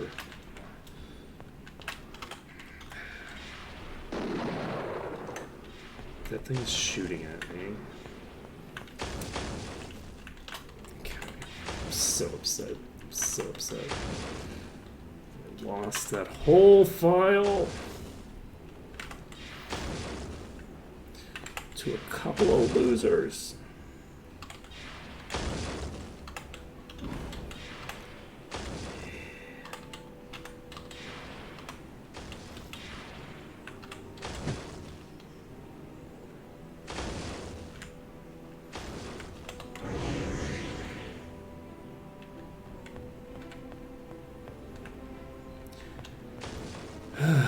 But yeah, I need to get into this room specifically. Okay.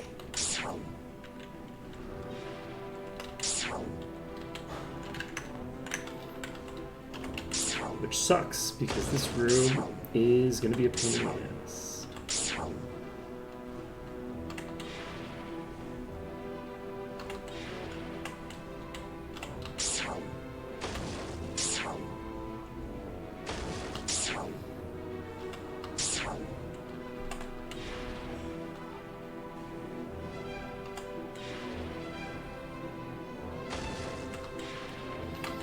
Can't tell if this is missing. It's exploding too far away, maybe?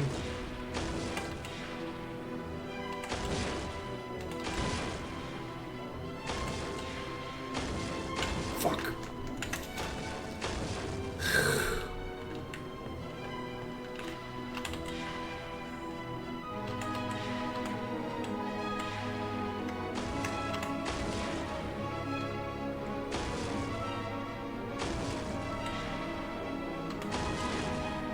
Okay. Does that say adamantite boulder? Okay, we're not clearing that room. That's not a room we can clear yet. We're gonna have to come back once we can save. Okay, that means that we need to clear out literally everything else. Okay. What the fuck even? That almost hit me. Nope, they're still just gonna take shots down that hallway, okay. How far back can we get?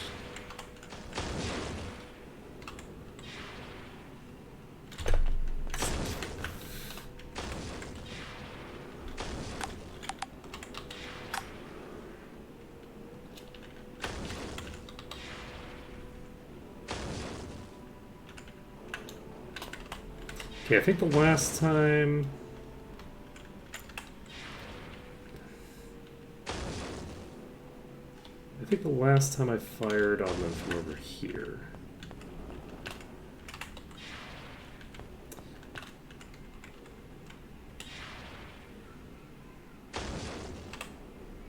Somewhere around here.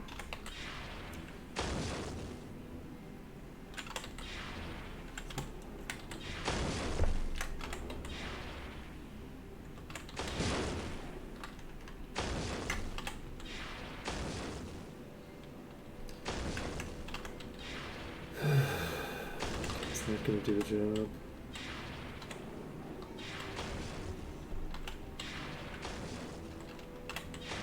It's so rude. I figured out like a very specific spot that worked perfectly here.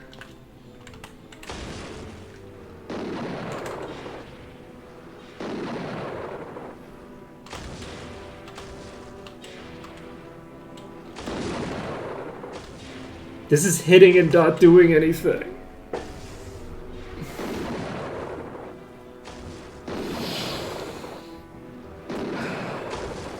This is so frustrating.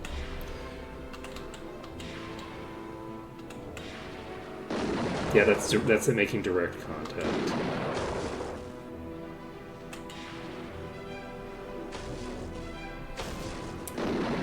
We're making direct contact with these enemies, but we are not killing them.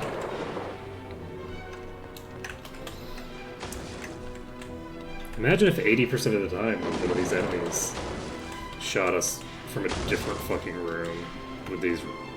Is that mine? I hope it is.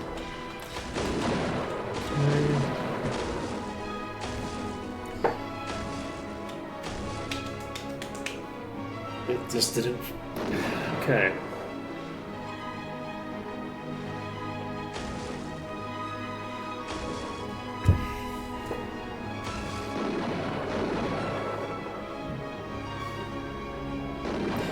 The worst part is we got to the green down here, right? And I could have, because I had the green there, I could have just invised up north, taken a look at these, activated them, walked back down south, made myself visible, and then murdered them all. And that's still probably my best strategy, if we're being honest. My best... Actually... Yeah, the best strategy... is to just pull every enemy to the elevator. So we're going to try to clear this pack. Do we even need to clear this pack? We don't really, right? I'd like to kill this pack because I don't want to be meandering around here too much with them alive. So yes, we'll clear this if we can.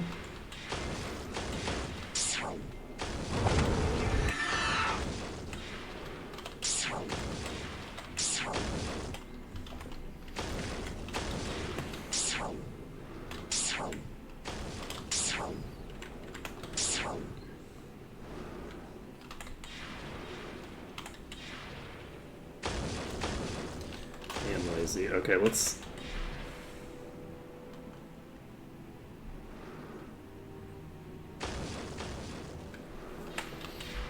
Hitting, but it's not hitting. This is really rough.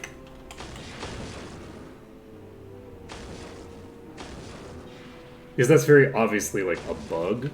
That's not like...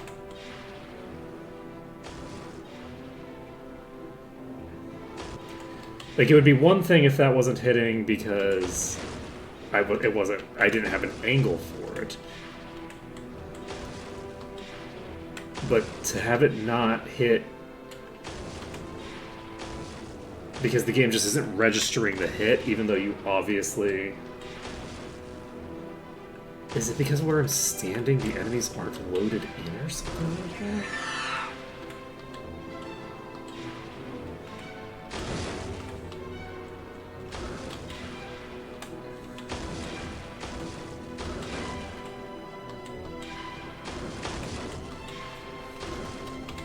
Okay, well, I should be able to clear these. It's not perfect here. I'm not hitting them all with each hit. So I maybe should do some alterations to this strategy.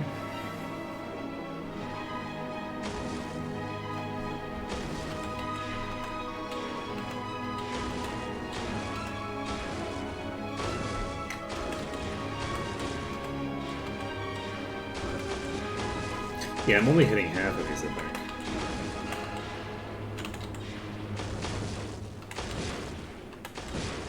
And now I'm hitting none of them. I love that for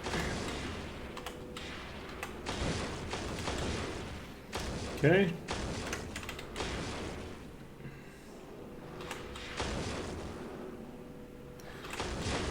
We have 15 minutes more of this torture. This is actually like torturous for me. Is like the fact that we got this to 61% and now we're struggling so much because of this bug is absolutely infuriating. I don't know what this bug is. I don't play this series enough with like spellcasters. Like look, it's such a clean angle. Like it's not a super clean angle, but it's a somewhat clean angle.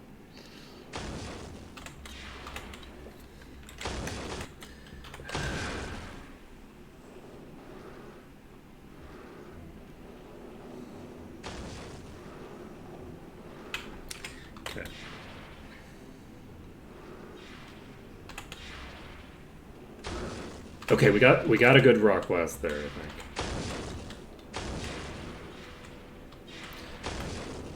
It's not even remotely consistent. Wow. I haven't hit that angle again since. Okay, that's weird.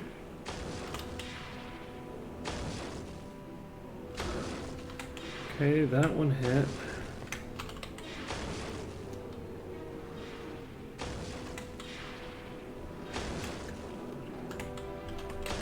I should have just checked the VOD to see the exact angle that I shot it at to get that.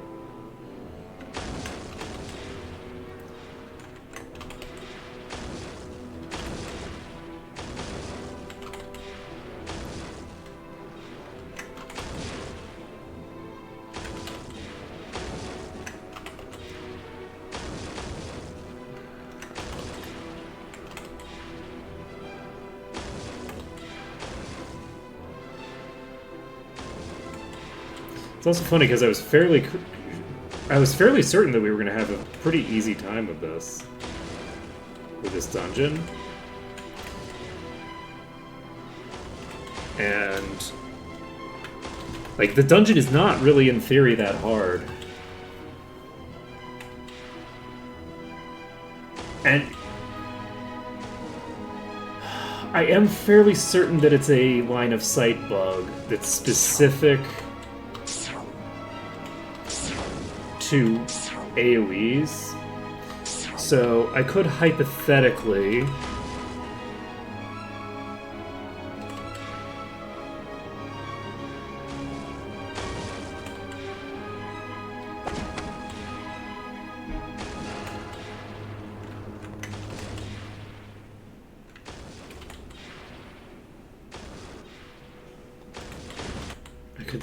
hypothetically just swapped using Toxic Cloud and find a Toxic Cloud angle. I don't know how to load you in. I don't know how to make you work. This is so frustrating. Why are you like this?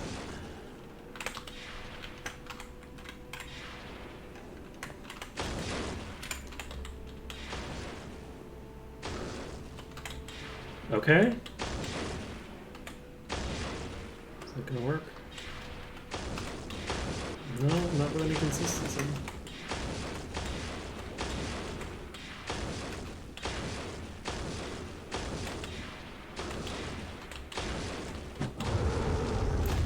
Man, I definitely should have finished killing the ones that I had a clean line on just now. Because I think I've now got a clean line on the other pack, but not on the original pack, so... Oh man, this is so rough.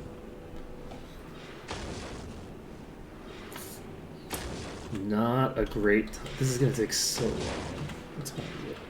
God, it's been another 4 minutes and I haven't even killed anything.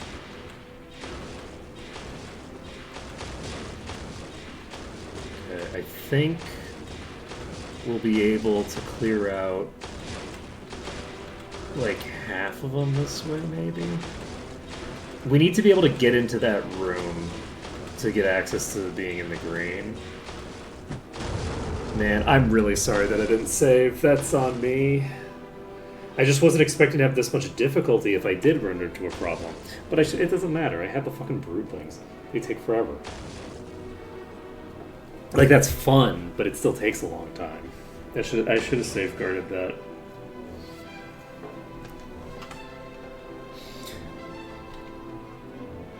I got greedy.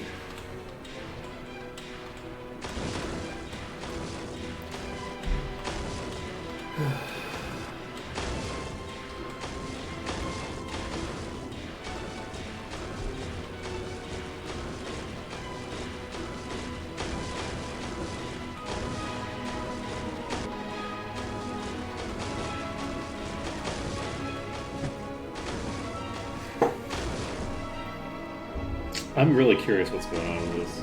The thing that would be the most obvious thought for me is that it's either a problem where the projectile is for some reason calculating based off my position, which I don't think it is because it's fairly consistent.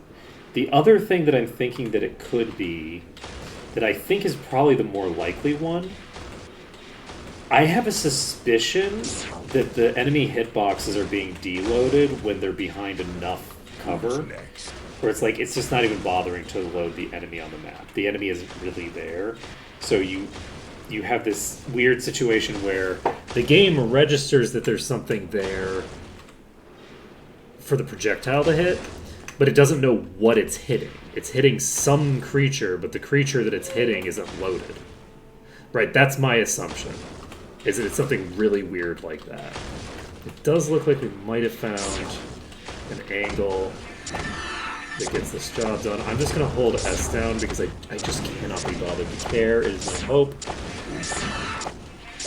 Okay, unfortunately we ran out of mana. But yeah, if we can get...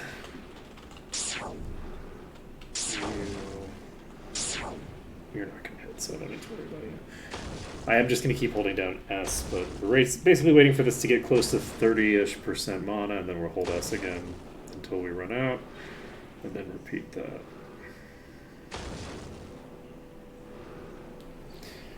Whew, okay.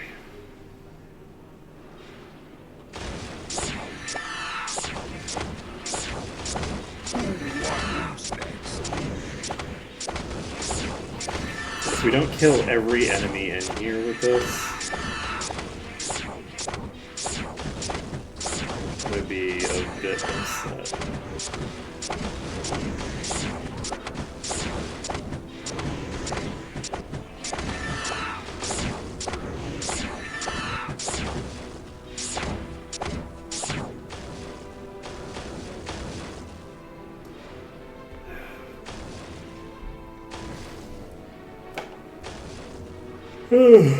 This is how you can tell I'm not a speedrunner, because I see some weird issue where the enemies are maybe deloading and I don't get all excited, I get annoyed. I don't want the enemies to despawn. If they're despawn, I can't kill them.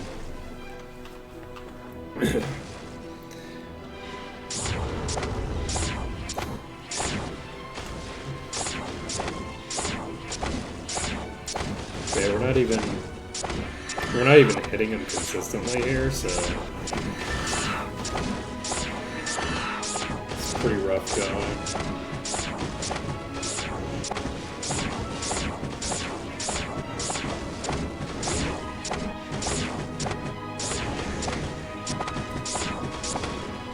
Nothing I can really do about it, though.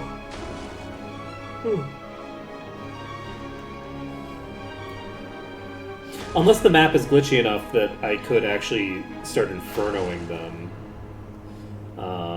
Like when they're shooting at me. But I don't want them shooting at me. Because they can shoot me from behind cover.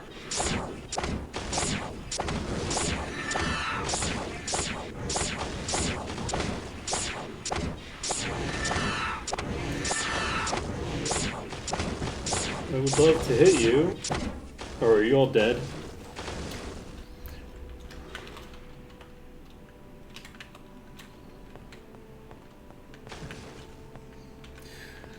We're in the green. Okay.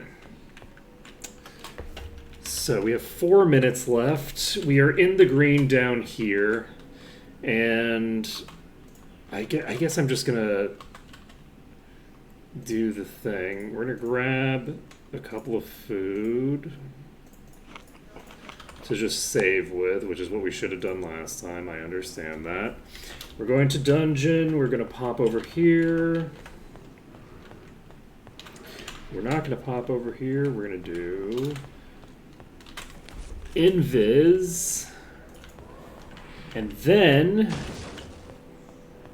Actually, I'm such a dope. I just realized something. So, I can telekinesis to leave. I don't actually... I just now realized that I have vision on that doorway. Never seen one before. This adamantite boulder is almost Never seen at one half-life, so that's good. Okay, this is a lot of mobile creatures.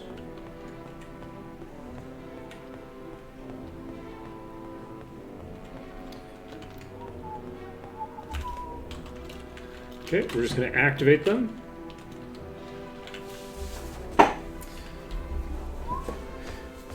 And I'm gonna need to figure out an angle. I just realized that I pulled these without even remotely setting up. Why am I not using my fire blast? Did I turn it off? Okay, you're just bugged again. Okay. Man, this is a really buggy stream. I'm gonna die because my dragon is not actually casting their spell. Literally, my dragon just didn't use their spell for so long. What the fuck? Flame Blast is set. It's... I'm gonna crash out. In fact, I am gonna crash out. I have a save. I don't really want to kill this adamantite before I end for the day, because I have 1 minute left, and I just don't feel like it. But I would prefer to maybe clear the adamantite before I leave the dungeon. So, rather than deal with setting up an angle on this thing to hit it with Toxic Cloud from a position that it can't shoot me, I'm going to deal with it tomorrow. So we're going to exit out. I'm going to deal with this tomorrow. And hopefully, I cannot believe every single time I attacked there, I was hitting the button to instantly kill the entire enemy pack. And it just kept not doing it. And that bug hasn't been cropping up like at all lately, right? It's crazy that bug is what is just killed us at the very end as we're dealing with this other bug that's just a huge pain in the ass. I can't believe that just happened. Like, obviously, I should not have gone in there with half of my party unconscious. That I wouldn't have run into that problem in the first place if my party wasn't mostly unconscious. But it was still, like, mind-boggling that we died there. That was crazy that we ended up dying there. So that's going to be it for today. Thank you everyone for watching. It's been a pleasure to stream for you today, except for the last 20 minutes that have been a little bit painful. I mean, it makes for a funny story later. I'm mostly annoyed right now because I'm warm and annoyed about the bug. But that's fine. So next time we will finish clearing this up, and then I will finally be done. I can't believe we're having troubles with this dungeon after we got to 61%.